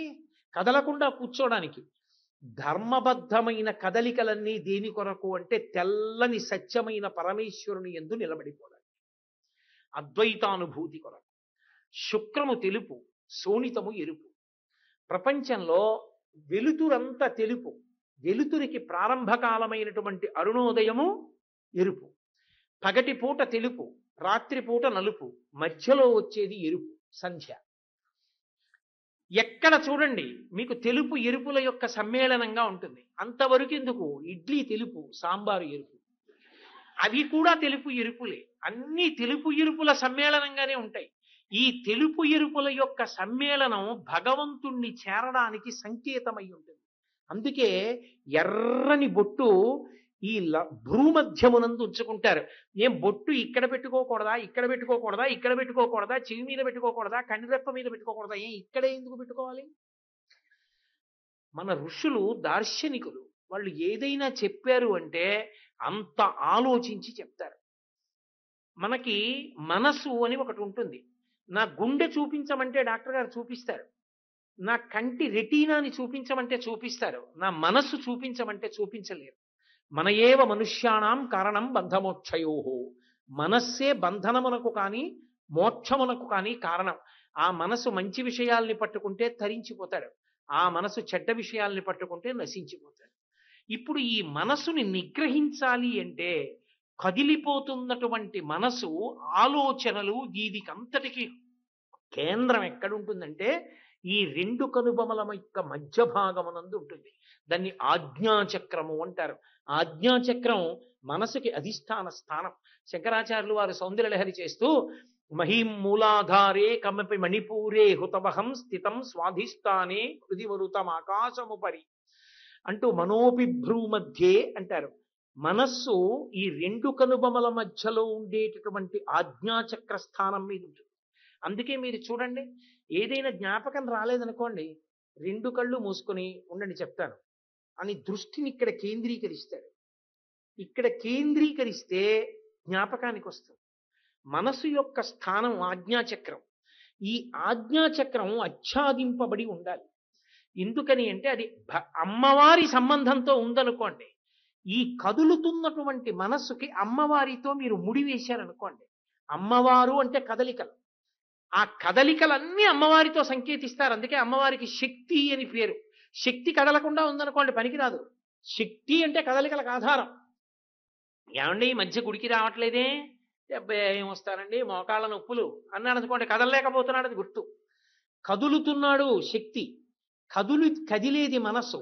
కదిలిపోయేటటువంటి మనసు మొట్టమొదట ఏ సంకల్పాన్ని గట్టిగా పట్టుకుంటుందో అదే తర్వాత కర్మగా క్రియగా వ్యక్తమవుతుంది. మీరు జాగ్రత్తగా పట్టుకోవాల్సిందండి నేను అన్న ఈ మాటని. మనసు అటు ఇటు ఊగుతుంది, సంకల్ప వికల్పాలు చేస్తుంది. ఏదో ఒక తప్పు పని చెయ్యాలి అని అందనుకోండి మనసు, భగవానుడికి నివేదన చేద్దామని చెప్పేసి అక్కడికి తీసుకొచ్చి ఏవో కొన్ని లడ్లు పెట్టారు, లేదా అలంకారం చేద్దామని కొన్ని నగలు అక్కడ పెట్టుకుని లోపల ఏదో మర్చిపోయారని గబుక్కుని లోపలికి వెళ్ళారు. ఒక్క నగ తీసి జేబులో వేసుకుంటే ఇన్నున్నాయిగా, భగవంతుడే నాకు ఇస్తున్నాడు, తప్పు. కర్మ కాలిపోదు, ఎందుకు వచ్చింది? ఆ నగ వేసుకోవడం కన్నా త్రాసుపాములు వేసుకోవడం మంచిది. పరమేశ్వరుడి నగ మనకెందుకురా, వద్దు. మళ్ళీ మనసు అంటుంది పరమేశ్వరుడిది కానిది ఇది అసలు ఆయనే నీకు ఇలా ఇమ్మనే అర్చకుడిని లోపలికి వెళ్ళిపోమన్నాడేమో తీసుకోమని అంటే ఆఖరికి నీకు నచ్చ చెప్పి అది తీసుకుని జేబులో పడేసేటట్టు చేసింది అనుకోండి. జేబులో పడేసుకో అని నిర్ణయం చేసే ముందు అసలు లోపల మనసు కదిలిందా లేదా? ఆ కదిలిన మనసు దేని వైపుకి మొగ్గిందో అది కర్మేంద్రియాలు చేస్తాయి. అంటే ఒక సంకల్పం ఒక క్రియకి వెనకాతల ఉంది, లోపల ఉంది సంకల్పం. అది విత్తనం కనపడదు, చెట్టు కనపడుతుంది పైకొచ్చే అంకురం, పని కనపడుతుంది, మనస్సు కనపడదు. లోపలది దాంది ఆ సంకల్ప వికల్పాలు. ఈ సంకల్ప వికల్పాలు తప్పు త్రోవలోకి పట్టేసుకున్నాయా, ఇంత గొప్ప మనుష్య శరీరం, ఇంత గొప్ప మనుష్య జన్మ సర్వనాశనం అయిపోతాయి. అలా సర్వనాశనం అయిపోకుండా ఉండాలి అంటే కదలికలన్నీ భగవంతుడితో ముడిపడాలి. అందుకే మీరు వెంకటేశ్వర సుప్రభాతంలో ఒక మాట చెప్తారు, అహం దూరతస్తే పదాంభోజ యుగ్మ ప్రణామేచ్ఛయాగచ్చ సేవాంకరోమి సకృచ్ఛేవ యానిచ్చ సేవా ఫలం త్వం ప్రయచ్చ ప్రయచ్చ ప్రభో వెంకటేశ అంటారు. అని వెంటనే అజ్ఞానినా మయా దోషాన అశేషాన్ విహితాన్ హరే క్షమస్వత్వం క్షమస్వత్వం శేషశైల శిఖామణే అంటారు. ఈశ్వర అహం దూరతస్తే పదాంభోజయుగ్మ ప్రణామిచ్చయాగచ్చ సేవాంకరోమి. ఎక్కడో కాకినాడలో ఉంటాను ఈశ్వర, నీ దర్శనం చేసుకోవాలని పుష్కరిణి స్నానం కోసం పరిగెత్తుకొచ్చాను. ఎప్పుడో ఏడాదికి ఒక్కసారి ఇలా రావడం కాదు స్వామి, నేను కాకినాడలో ఉన్నప్పటికీ కూడా మిమ్మల్నే స్మరించేటట్టు, మిమ్మల్నే సేవించేటట్టు, చక్కగా మీ దేవాలయానికి వెళ్ళేటట్టు, మీరు చెప్పినట్టుగా బ్రతికేటట్టు, నా జీవితము మీ ఉత్సవంగా జరిగేటట్టు నన్ను అనుగ్రహించండి అని అడుగుతాడు. ఏడాదికోసారి కొండకెళ్ళి మంచి వాళ్ళే ప్రవర్తించడం కాదు, 364 రోజులు మంచిగా ఉండి ఎప్పుడొస్తాడా వీడని ఎదురు చూసేటట్టుగా పరమేశ్వరుడు బ్రతకగలగాలి.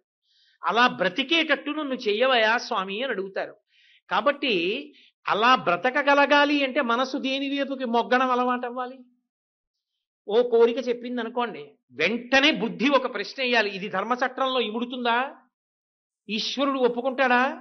రేపు నేను పూజామందిరంలోకి అడుగు పెడితే ఆగక్కడ, ధూర్తుడా నిన్నేం చేశావు అని అడుగుతాడా? ఆయనకి తెలియదా నేనేం చేశాను? నేను ఇవాళ ఒక తప్పు పని చేయకూడని పని చేశాననుకోండి, రేపు స్నానం చేసి పంచ కట్టుకుని సంధ్యావందనం చేసుకుందామని ఎడుతున్నాను అనుకోండి, ఆగక్కడ, నిన్నేం చేశావు? ఇంతమందికి ధర్మపన్నాలు చెప్తావు, నువ్వు చేసిందే ఉంది. సిగ్గుందా నీకు? నన్ను సేవిద్దామని వచ్చావా? ఏ చేతులతో నన్ను ముట్టుకుంటావు? ఏ నోటితో నన్ను కీర్తిస్తావు? నువ్వు ఇచ్చిన అర్ఘ్యం ఎవడికి కావాలి? నువ్వు ఇచ్చిన పాద్యం ఎవడికి కావాలి అని నా స్వామి అంటే రావద్దు నా దగ్గరికి, అసలు నేను ఇక పుచ్చుకోను నీ దగ్గర, నువ్వు అలాగే తప్పుడు పనులు చేసుకుంటూ బ్రతుకు అన్నాడు అనుకోండి, నా జన్మ ఏమైపోతుంది? వద్దు, అమ్మో ఆయన అలా అడిగితే ఇంకేమైనా ఉందా, నా బతుకుందా? వద్దు స్వామి, నేను ఇది చెయ్యను. ఇప్పుడు నువ్వు ఒక పని చెయ్యడానికి చెయ్యకపోవడానికి భయానికి కారణం ఏమి అంటే అదే భక్తి. ఆయన ముఖం చూడలేను, ఆయన నా ముఖం చూడలు, వద్దు. మీరు చూడండి, ఏనుగు అలా వెళ్ళిపోతూ వెళ్ళిపోతూ కనపడ్డ ప్రతి చెట్టు కొమ్మ పట్టుకుని ఉంచుతుంది. మామటివాడు అంకుశం తీసి అంటాడు, ఇలా తీసేస్తుంది. ఎందుకని? అంకుశం భయం దానికి. అలా అమ్మో నా స్వామి నన్ను మన్నిస్తాడా? వద్దు. నేను బతికున్నన్నాళ్ళు హాయిగా ఈశ్వరుణ్ణి ఆరాధించుకుని పరమ సంతోషంగా త్రికరణ శుద్ధిగా నా వలన ఎవరికి ఏ అన్యాయం జరగకుండా జీవితంలో సంతోషంగా బ్రతికి హాయిగా నేను 10 మందికి ఉపన్యాసం చెప్పేటప్పుడు దీన్ని చెప్పడానికి నేను అర్హత పొందినవాడనే, నేను ఇటువంటి పాపాలు చెయ్యలేదు, భగవద్భక్తితోనే బతికానన్న అంతరాత్మ తృప్తి నాకు మిగిలేటట్టు నేను బతుకుతాను తప్ప నేను చెప్తున్నట్టు నేను బతకట్లేదని నా అంతరాత్మ నన్ను కొరుక్కు తినేసేలా నేను బతకకుండా ఉండాలి. కాబట్టి వద్దు, నేను చెయ్యని తప్పన్నాడు అనుకోండి. ఇప్పుడు మనసు దేనితో ముడిపడడం వల్ల లొంగింది? మనసు యొక్క కదలికలు భగవంతుడితో ముడిపడ్డాయి. భగవంతుడితో ముడిపడడం వల్ల ఇప్పుడు కొన్నాళ్ళు అయ్యాక ఏం చేస్తుంది మనసు? అసలు చెప్పదు, చంపేస్తాడు. కేనా ఉందా అలాంటివి చెప్తే? వద్దండు. కాబట్టి ఇప్పుడు ఏం చెప్తుంది? గుడికి వెడదాం ఏంటి, ఖాళీగా ఉన్నాం కదా, కాసేపు తీసి మళ్ళీ ఓసారి రామాయణం చదువుకుందాం ఏమిటి అంటుంది. అంతేకాని అక్కర్లేని మాటలు నోటి వెంట రానివ్వదు, అర్థం లేని పనులు చెయ్యనివ్వదు. భగవంతుడు అంగీకరించని పనులు చెయ్యకుండా చేస్తుంది. ఈ కదలికలను ఆపగలిగినటువంటి మనసు, ఆ స్థానమైనటువంటి ఆజ్ఞాచక్రాన్ని భగవతి యొక్క అనుగ్రహంతో నా కదలికలన్నీ నియంత్రింపబడుగాక అని బొట్టు పెట్టుకుంటారు. ఎందుకని ఇక్కడ బొట్టు పెట్టుకుని జాగ్రత్త పడ్డాం? ప్రపంచానికి తెలియచ్చు తెలియకపోవచ్చు నువ్వు చేసిన పని, కానీ పరమేశ్వరుడు మాత్రం చూస్తూనే ఉంటాడు. పునర్జన్మకది కారణం అవుతుంది. నువ్వు ఎన్ని చేశావు, ఎన్ని పాపాలు చేశావు, నేను వద్దన్న పనులు ఎన్ని చేశావు, ఎందుకు నీకు మళ్ళీ మనుష్య జన్మ, పో ఇలా అనుభవించన్నాడు అనుకోండి, ఏమైపోతాను? వద్దు, నేను చేసింది నేను అనుభవిస్తాను, మళ్ళీ ఈ శరీరం వదిలిపెట్టేస్తాను. ఎన్నాళ్ళు ఉంటాను ఇంట్లో? ఇందులో ఇంకో 20 ఏళ్ళు ఉంటాను, 25 ఏళ్ళు ఉంటాను. వదిలిపెట్టేయాలా?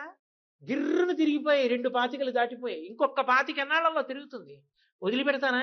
వదిలిపెట్టాక వాడు అడుగుతాడా ఏరా అని ఇలా అండమా? ఏరా రా అంటావా? ఏది కావాలి నీకు? వాడు నిన్ను సంతోషంగా పిలవాలి, అలా సంతోషంగా పిలిచేట్టు బతుకుతాడు. కాబట్టి అమ్మా, నా మనసు అలా ఉండేటట్టు అనుగ్రహించు.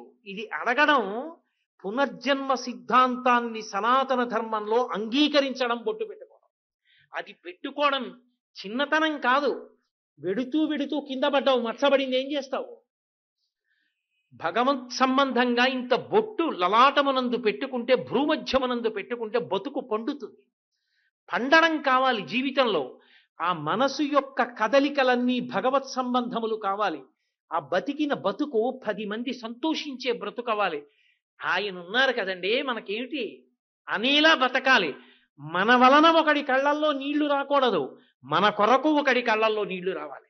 అబ్బా ఆయన అండి, ఆయన బతకాలండి ఇంకో 20 ఏళ్ళు అనేవాడు ఉండాలి. ఆయన అండి, ఆయన బాగుండాలండి అని నీ కోసం దేవాలయంలో ప్రార్థన చేసేవాడు ఉండాలి. ఆయన అండి, ఆయన మా ఊళ్ళోనే ఉండాలండని కోరేవాళ్ళు ఉండాలి. వాడా అండి అని పేరు చెప్పేటప్పటికి కళ్ళొత్తుకుని దుర్మార్గుడు ఇలా అయిపోయానండి అనేవాడు నీ వలన ఉండకూడదు.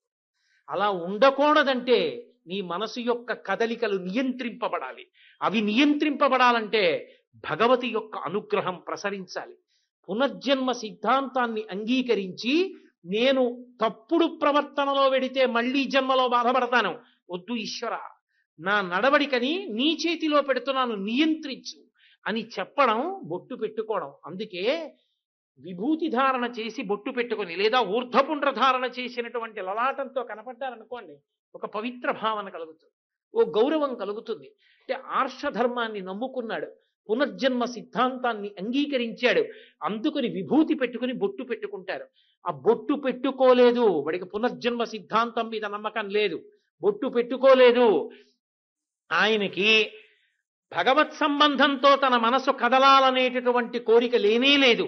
ఇప్పుడు ఆయన దేవాలయ ప్రవేశం చేయడానికి ఏ విధంగా అర్హుడు? ఆయన దేవస్థానానికి సంబంధించిన కార్యములను నియంత్రించడానికి, నిర్మాణం చెయ్యడానికి ఆయన ఏ విధంగా అర్హుడు? అసలు ప్రాథమికంగా దానికి సంబంధించిన అధికారము, అర్హత కోల్పోయాడు. లలాటమునందు బొట్టు లేకపోతే ఆ వ్యక్తికి భగవత్ సంబంధం గురించి మాట్లాడే అధికారం సనాతన ధర్మంలో లేనేది.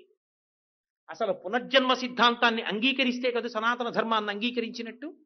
అలా అంగీకరించాలంటే బొట్టు పెట్టుకుని తీరవలసిందే. వ్యాసుడు లలితా సహస్రనామ స్తోత్రంలో పరదేవతని కీర్తిస్తూ ఒక మాట అన్నాడు, అమ్మవారి బొట్టు ఎలా ఉంటుంది అంటే, ఆ చంద్రుడిలో మత్స ఎలా ఉంటుందో అమ్మవారి యొక్క తిలకం బొట్టు అలా ఉంటుంది. కుంకుమ బొట్టు అంటే చంద్రుడిలో మత్స సహజం. అలా అమ్మవారి ముఖం పూర్ణచంద్రబింబం అయితే ఆవిడ బొట్టు సహజం. అంటే అసలు ఇంకొక మాట నేను అనకూడదు, బొట్టుతోనే ఆవిడ ఇప్పుడు కనపడుతూ ఉంటుంది. అంత గొప్పగా ఉంటుంది ఆ తల్లి యొక్క బొట్టు. కస్తూరీ తిలకంచితెందు విలసత్ప్రోద్భాసి పాలస్థలీం కర్పూర ద్రవమిశ్ర చూర్ణ కపురా మోదోల్ల సద్వీటికాం లోలాపంగతరంగతైరితి కృపాసారైర్నతానందినీం శ్రీశైలస్థలవాసినీం భగవతీం శ్రీమాతరం భావయే అంటారు. పురుషుడైనా సరే భగవంతుడైనా కూడా బొట్టు పెట్టుకుంటాడు. లీలాశకుడు కృష్ణకర్ణామృతం చేస్తూ కస్తూరీ తిలకం లలాట ఫలకే వక్షస్థలే కౌస్తుభం అసాగ్రే నవమౌక్తికం కరతలే వేణుం కరే కంకణం సర్వాంగే హరిచందనంచ కలయం కంఠే చ ముక్తావళి గోపస్త్రీ పరివిష్టితో విజయతే గోపాల చూడామణి అంటాడు. పరమమంగళప్రదంగా ఆర్షధర్మంలో దేవతలు కూడా చక్కగా ఖణీమని బొట్టు పెట్టుకుని కనపడతారు. ఆ బొట్టు వెనక అంత అంతరార్థం ఉంది. అందుకే తప్పకుండా ఒక దేవాలయ ప్రవేశం చేసేటప్పుడు, ఒక దేవాలయంలో ఆర్జిత సేవకి వెళ్ళేటప్పుడు తప్పకుండా లలాటాన్ని విభూతితోటో ఊర్ధ్వపుండ్రంతోటో ఆచ్ఛాదించి తిలకధారణ చేసి దేవాలయ ప్రవేశం చెయ్యాలి. అందులో ఒక దేవాలయంలోకి వెళ్ళాము అంటే విభూతి పెట్టుకున్నంత మాత్రం చేత అక్షయమవుతుంది అన్నారు కొన్ని కొన్ని విశేషాలు. జపం, హోమం, తపస్సు, అలాగే వైశ్వేదేవం, దానితో పాటుగా దేవతార్చన, శ్రాద్ధకర్మ, ఈ 6 యందు విభూతి పుండ్రాన్ని తప్పకుండా ధరించి ఉండవలసిందే. ఊర్ధ్వపుండ్రమో విభూతి పుండ్రమో ధరించి ఉండి తీరాలని చెప్పారు. ఒకవేళ నువ్వు శ్రాద్ధకర్మ చేసినా సరే విభూతి మాత్రం ఉండి తీరాలి. ఎవరు విభూతి పెట్టుకుని ఈ 6 పనులు చేస్తున్నారో ఆ పనులు అక్షయమవుతాయన్నారు. ఎందుకని? శ్రద్ధ చేత, విశ్వాసం చేత. చెప్పిన పని చేశాడనుకోండి, అతని మీద ఉండే గౌరవం వేరు. మీరు చూడండి, దగ్గరవడము అన్న మాటకు అర్థం ఏమిటో తెలుసా? పొగుడుతూ కూర్చోవడం కాదు, చెప్పిన పని చేయడం. ఒక యజమాని ఉన్నాడు, 100 ఎకరాల పొలం ఉంది, 2 పాలేర్లను పెట్టాడు. ఒక పాలేరుని పిలిచి, "ఒరే కూర్చోరా, నీకు నేను మంచి విషయం చూపిస్తాను ఇవాళ టీవీలో" అన్నాడు. ఆయన అన్నాడు, "ఉండండి బాబాయ్, అంత ఖాళీ ఎక్కడ ఉంది? ఆవులకి పేడ తీయాలి, పాలు తీయాలి, ఆ పాలు తీసుకురావాలి, అమ్మగారికి ఇవ్వాలి, అవతలేమో వడ్లు వచ్చి ధాన్యం తీసుకెళ్ళి ఇంట్లో పెట్టాలి. బాబాయ్ ఇప్పుడు నేను టీవీ చూడండి, వెళ్ళిపోతాను." ఇంకోడు అన్నాడు పక్కన కూర్చుని, "అయ్యగారు ఏం గొప్పవారండి, మీరు ఎంతవట్టి కార్యక్రమాలు చూస్తారండి, చాలా గొప్పవారు అయ్యగారు" అని పొగుడుతున్నాడు. మీరు ఆలోచించండి, యథార్థానికి యజమానికి ఈ పొగుడుతున్న వాడి మీద ప్రేమ ఉంటుందా? ఒరే కూర్చోరా అన్నా కూర్చోకుండా తన 100 ఎకరాల పొలాన్ని సేద్యం చేయడానికి ఆరుగాలం కష్టపడుతున్నటువంటి పాలేరు మీద ఎక్కువ ఇష్టం ఉంటుందా? తన మాట విని తన గౌరవం కోసమని చెప్పి తన కోసమని బ్రతుకుతున్న వాడి మీద ప్రీతి ఉన్నట్టే భగవంతుడు చెప్పినట్టు బ్రతికిన వాడి మీద భగవంతుడికి ప్రీతి. కాబట్టి అక్షయం అన్న మాటకు అర్థం అది. భగవంతుడు ప్రీతి చెందాడనుకోండి, కర్మకి ఫలితం అదే. కర్మకి ఫలితం ఏమిటి అంటే భగవత్ప్రీతి. నువ్వు సత్యనారాయణ వ్రతం చేశావు, సత్యనారాయణ వ్రతం నువ్వు చేస్తే భగవంతుడు ప్రీతి పొందితే దానికి ఫలితం. సత్యనారాయణ వ్రతం చేసిన నువ్వు చెవిలో అస్తమానం సెల్ ఫోన్ ఎట్టుకు మాట్లాడుతున్నావు. సత్యనారాయణ వ్రతం నువ్వు చేస్తుంటే, ఆ మంత్రాలు వింటుంటే చెయ్యకుండా కూర్చున్నవాడు పొంగిపోతున్నాడు. పొంగిపోయి ఏదో సూర్యగ్రహమావాహయామి స్థాపయామి పూజయామి అని బ్రహ్మగారంటే, అబ్బబ్బబ్బబ్బ మహానుభావుడు రా, సూర్యనారాయణమూర్తిరా వచ్చాడు రా అని తను చేయకపోయినా చెయ్యి తిప్పి భార్య ఇచ్చినట్టు ఇలా అనుకుని ఇలా అక్కడ పెట్టి పొంగిపోయి తను నమస్కారాలు చేసేస్తున్నాడు. ఇప్పుడు చెప్పండి, సత్యనారాయణ వ్రతం చేసిన వాడికి ఫలిస్తుందా, చూసిన వాడికి ఫలిస్తుందా? చూసిన వాడికి కొడుకు ఉద్యోగం వస్తుంది, చేసిన వాడి కొడుకు ఉద్యోగం వస్తుందని చెప్పడం కష్టం. కర్మయే ఫలితం ఇచ్చేస్తే వ్రతం చేస్తే ఫలితం వచ్చేయాలి. వ్రతం చేస్తే ఫలితం రాదు. వ్రతము చేసిన నీ భక్తి చేత ప్రీతి చెందిన పరమేశ్వరుని అనుగ్రహం వలన ఫలితం వస్తుంది. భక్తి అన్న మాట ఒకటి ఉంది కదా, అందుకు భగవద్గీతలో పత్రం పుష్పం ఫలం తోయం యోమే భక్త్యా ప్రయచ్చతి అన్నాడు.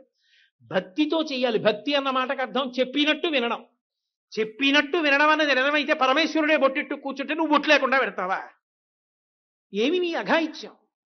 కాబట్టి ఒక బొట్టు పెట్టుకోవడం అన్న మాట వెనక అంత పవిత్రమైనటువంటి భావజాలం ఉంది. ఒక బొట్టు పెట్టుకోవడం వెనక అంత పవిత్రమైనటువంటి ఆశయం ఉన్నది. ఒక బొట్టు పెట్టుకోవడం వెనక తనని తాను నియంత్రించుకోవాలనేటటువంటి అంత కుతూహలం ఉన్నది. కాబట్టి దాని వలన అక్షయమవుతుంది. అది శ్రద్ధ. కాబట్టి ఆ విభూతి బొట్టు పెట్టుకుని పంచ కట్టుకుని చక్కగా సేవ చేసుకునేటటువంటి వాళ్ళు వెళ్ళి సేవకి కూర్చోవాలి తప్ప, ఇంత చేసి పంచ కట్టుకోకుండా వెళ్ళి కూర్చుని నగ్న పూజ చేసినటువంటి అపరాధాన్ని నీ ఖాతాలో వేసుకోవలసినంత అగత్యం ఎందుకు తెచ్చుకోవాలి? కాబట్టి నీకు తెలియకపోవడం తప్పు కాదు, కానీ పెద్దలు చెప్పినప్పుడు వినడం ఒప్పు.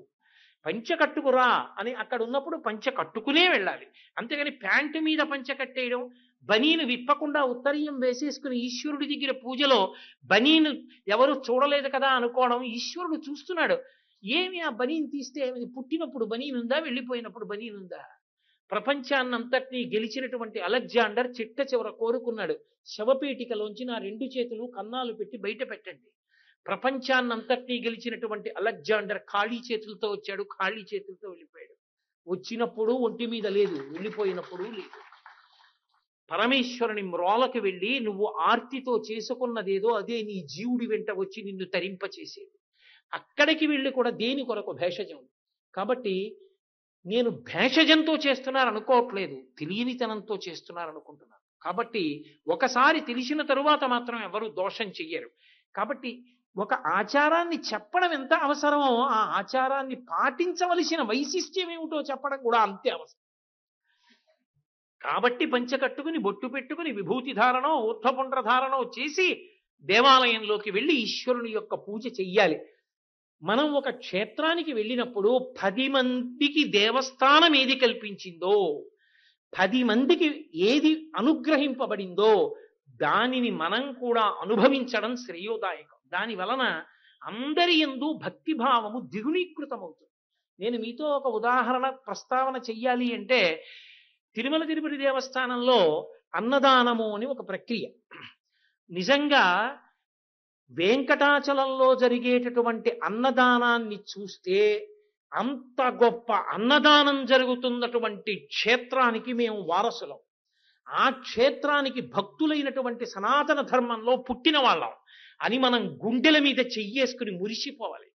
మీరు నిజంగా అన్నదానంలోకి వెళ్ళి చూడండి, ప్రపంచం మొత్తం మీద ఎక్కడా అటువంటి అన్నదానం లేదు. నేను పరమ సంతోషంతో నా కంఠనాళాలు చించుకుని చెప్తున్నాను. ఎందుకు చెప్పానో, నేను ఎవరినో పొగడడం నా ఉద్దేశం కాదు. మీరు వెళ్ళి చూడండి నిజంగా ఆర్తి అంటే ఎలా ఉంటుందో. ఒక ఈగ కనపడదు, ఒక్క చీమ కనపడదు. బియ్యం బస్తాలు తీసుకొచ్చి కొత్త ఢిల్లీ నుంచి వచ్చినటువంటి మిషన్లో పోసి అక్కడికక్కడ రాళ్ళు పురుగులు వేరు చేసేస్తారు. ఒక్కొక్క రోజు కొన్ని 100 కిలోల బియ్యం వండుతారు. లోపలికి వస్తుంటే 5 హాల్స్లో అన్నం పెడతారు. ఈగ కనపడదు. ఎక్కడికక్కడ శుద్ధి చేసి నిలబడి అన్నం తినవలసిన అవసరం లేదు. అంతమంది కూర్చుంటే పప్పు, కూర, పచ్చడి, పులుసు వేసి ప్రత్యేకమైనటువంటి రోజులలో ప్రత్యేకమైన మధుర పదార్థాలు, ప్రతిరోజు చక్ర పొంగలి. ఎంత ప్రేమో! ఆ చక్కగా అన్నం తినేటప్పుడు అన్న సూక్తం వేస్తుంటారు. ఆ 5 హాల్స్ లోపలికి ఇలా వెళ్ళిపోతుంటారు. ఓ హాలు ఖాళీ అయిపోయి వెళ్ళిపోతుంటారు. కొన్ని 100 మంది నిలబడి ఉండవలసిన అవసరం ఒక్క 10 నిమిషాలు కలగదు. రాత్రింబవళ్ళు ఎంత సంతోషంగా వండుతుంటారో. రాసులు పోసిన కూరగాయలు. తిరుమల తిరుపతి దేవస్థానం అన్నశాలకున్న గొప్పతనం ఏమిటో తెలుసా? ఎంతమంది దాతలు తమ పంట పొలాలలో ఉన్నటువంటి కూరగాయల్ని తీసుకొచ్చి 10 మంది అన్నం తినాలని ఇస్తారు. ఎంత అందంగా, అసలు కూరగాయల్ని ఇంత అందంగా పెట్టచ్చా అనిపిస్తుంది. అంతంత గుండిగలతో తరుగుతారు, అంత జాగ్రత్తగా వండుతారు. ఈ సందర్భంలో నాకు చాలా వ్యక్తిగతంగా సంతోషం కలిగే విషయం ఏమిటంటే, ఆ అన్నదాన స్థానంలోనే ఇప్పుడు కూడా అత్యంత గౌరవనీయమైన స్థానములను అలంకరించినటువంటి వ్యక్తులు వెళ్ళి వారంలో 4-5 రోజులు అన్నం తిని చూసి జాగ్రత్త పడుతున్నారు. ఎలా ఉంటోంది ప్రసాదం అని. మాతృశ్రీ తరిగొండ వెంగమాంబ గారి పేరు మీద కట్టినటువంటి అన్నదాన సత్రం. నిజంగా నేను ఒక మాట చెప్తున్నానండి, మీరు బాగా జ్ఞాపకం పెట్టుకోండి. మీరు ఈ మాట వెంకటాచలం వెళ్ళినప్పుడు అన్నదాన సత్రంలో తప్పకుండా భోజనం చేసి తీరండి. ఎందుకు నేను ఈ మాట అంటున్నానంటే, నిజంగా అన్నదానాన్ని చూసినప్పుడు నేను సనాతన ధర్మంలో పుట్టడం నా అదృష్టం. ప్రపంచంలో లేదు ఇక అటువంటి అన్నదానం. ఇన్ని వేల మందో అలా వస్తూనే ఉంటారు. ఆ లోపలికి రాగానే కూర్చోపెట్టేసి వడ్డించేస్తుంటారు. కడుపు నిండా తినేసి గోవిందా గోవిందా అనుకుంటూ ఆ పిల్లలతో పెద్దలు ఎంత సంతోషంగా వెళ్ళిపోతారో. అన్నం అరగలేదన్నవాడు ఒక్కడుండడు. అందున కొత్తగా కట్టినటువంటి కాంప్లెక్స్ మీరు చూడండి, అత్యద్భుతం. నిజంగా ఎంత అద్భుతమైనటువంటి నిర్మాణం చేశారో. సనాతన ధర్మంలో ఉన్నటువంటి మనందరం, మనకి తిరుమల తిరుపతి క్షేత్రంలో జరుగుతున్నటువంటి అన్నదానం నిజంగా గర్వపడవలసినటువంటి అన్నదానం. మీరు వెళ్ళి చూడండి. అక్కడ ఇప్పుడు ఒక పెద్ద గోడ ఒకటి ఆ నిర్మాణంలో వచ్చింది. ఆ గోడ మీద ఒక అద్భుతమైనటువంటి చిత్రాన్ని రూపకల్పన చేస్తున్నారు. సలహాలు ఇమ్మని కోరుతూ పుస్తకాలు పెట్టారు అక్కడ. శ్రీశైల క్షేత్రంలో బయలుదేరి త్రిపురాంతకం వచ్చి, త్రిపురాంతకంలో బయలుదేరి మహానంది వచ్చి, మహానందిలో బయలుదేరి అహోబల క్షేత్రం వచ్చి, అహోబల క్షేత్రంలో బయలుదేరి తిరుమల వస్తాయి. ఈ మధ్యలో ఉన్నటువంటి కొండలు పరమ పావనమయ్యా నంది మండలము అది ఎలా ఉంటుందో ఒక ఊహాచిత్రంగా ఊహిస్తే, ఆ కొండల మధ్యలోంచి ఎన్నో కొండలు, ఇన్ని కొండల మధ్యలో ఉన్నటువంటి ఈ క్షేత్రములను, కొండ మీద ఉన్న క్షేత్రాలకి ఉన్న మార్గం ఒక పెద్ద పాము మిలికలతో పడుకున్నట్టుంటుంది. అది వెంకటాచలం దగ్గరికి వచ్చేటప్పటికి పడగలు విప్పి శేషుడు అవుతుంది. దాని మీద ఆనంద నిలయం ఒక మణి అవుతుంది. ఆ మణిలో పరమేశ్వరుడు వెంకటాచలపతి ఉంటారు. ఒక అద్భుతమైనటువంటి ఊహాచిత్రం. దాన్ని అక్కడ ఉంచారు. అది కొద్ది రోజుల్లో అక్కడ గోడ మీదకి ఎక్కబోతోంది. నాకనిపించింది శ్రీశైలం అద్భుతమైనటువంటి క్షేత్రం. మల్లికార్జున లింగం అక్కడ. ఆ శ్రీశైల లింగం జీవబ్రహ్మ అభేదాన్ని తెలియచేస్తుంది. అటువంటి లింగస్వరూపంగా మనందరం మొట్టమొదట పరబ్రహ్మంతో కలిసి ఉన్న వాళ్ళమే ఏ కారణం చేతనో కానీ జారిపోయాం, విడిపోయి జీవుడయ్యాం. జీవుడైన దగ్గర నుంచి ఇంకా త్రిపురముల యందు తిరగడం మొదలైంది మాయ. భూత భవిష్యత్ వర్తమాన కాలములు, జాగ్రత్త స్వప్న సుషుప్తి అనేటటువంటి మూడిటిలో తిరుగుతున్నాం. త్రిపురాంతకం. ఇక అక్కడ నుంచి దాటితే కొంచెం ముందుకొచ్చేస్తే ఆ త్రిపురాంతకం దాటి వచ్చిన తరువాత నంది మండలం. నంది మండలం అంటే నవనందులు. నంది అంటే నందీశ్వరుడు, పశువు. భగవంతుని వంక మాత్రమే చూడడం మొదలు పెడితే పశువు పశుపతి ఎందు ఐక్యమైపోతుంది. నందికి శివుడికి ఇక మధ్యలోకి వెళ్ళరు. జీవ బ్రహ్మ అభేద స్థితి కలుగుతుంది. నంది పరమేశ్వరుణ్ణి వహిస్తుంది. విడిపోయిన వాడు మళ్ళీ భగవంతుణ్ణి మనసులో పెట్టుకుని ఉపాసన మొదలు పెడితే నంది మండలం.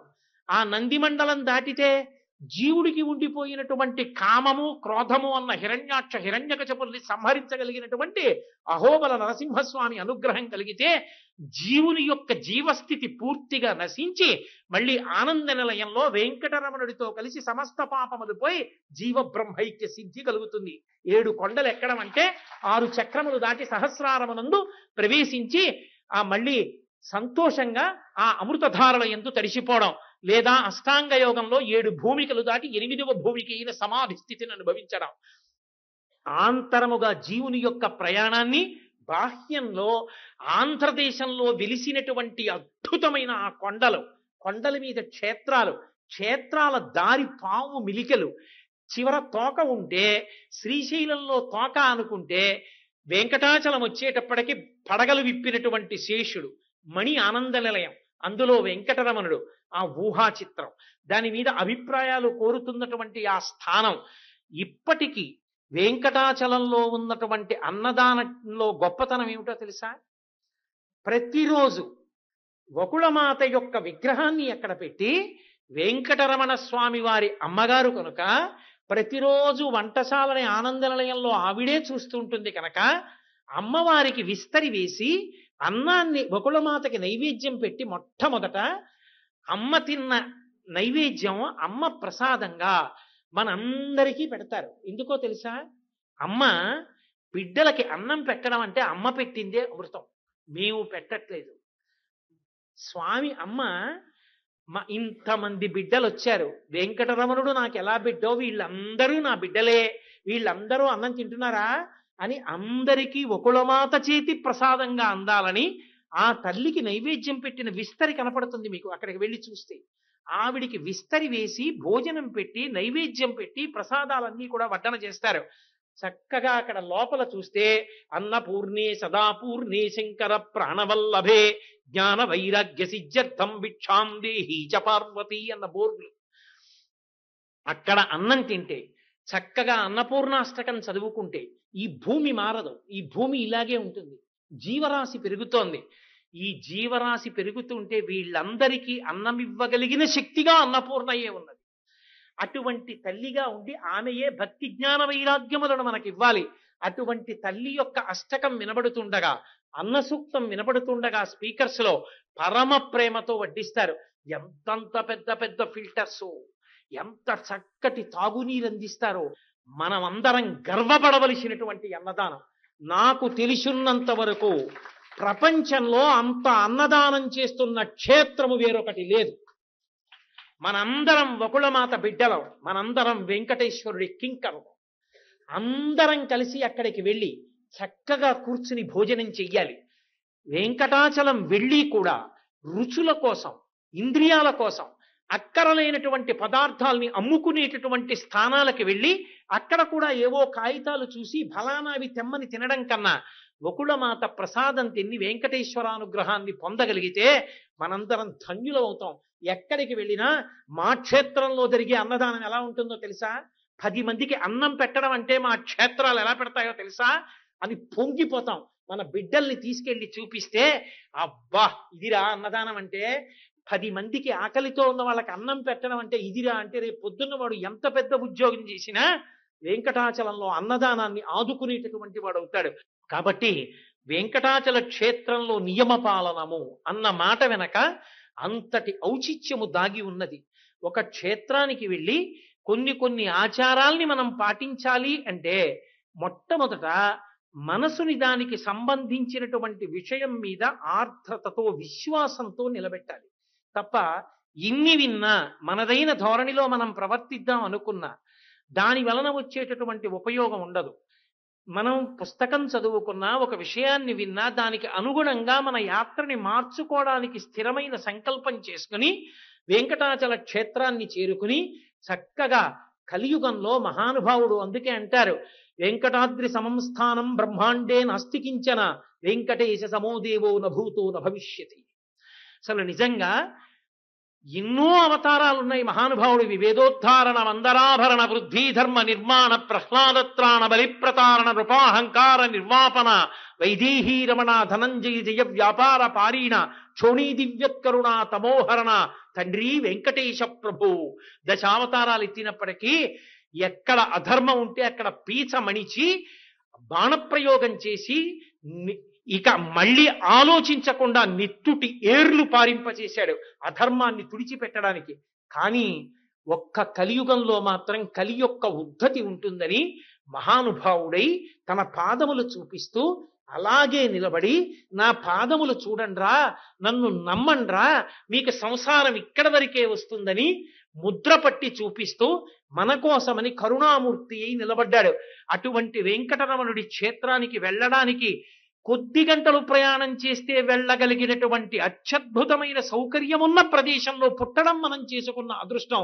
భగవంతుడి గురించి తెలుసుకున్న కొన్ని గంటల వ్యవధిలో వెళ్ళి సేవించుకోగలిగినంత దగ్గరలో పుట్టగలిగాం. కాబట్టి ఈ భాగ్య విశేషాన్ని పండించుకుని పరమేశ్వరుని యొక్క పరిపూర్ణమైన అనుగ్రహానికి పాత్రులమవుదాం. మంగళాశాసన పరైః మదాచార్య పురోగమైః సర్వైశ్చ పూర్వైరాచార్యైః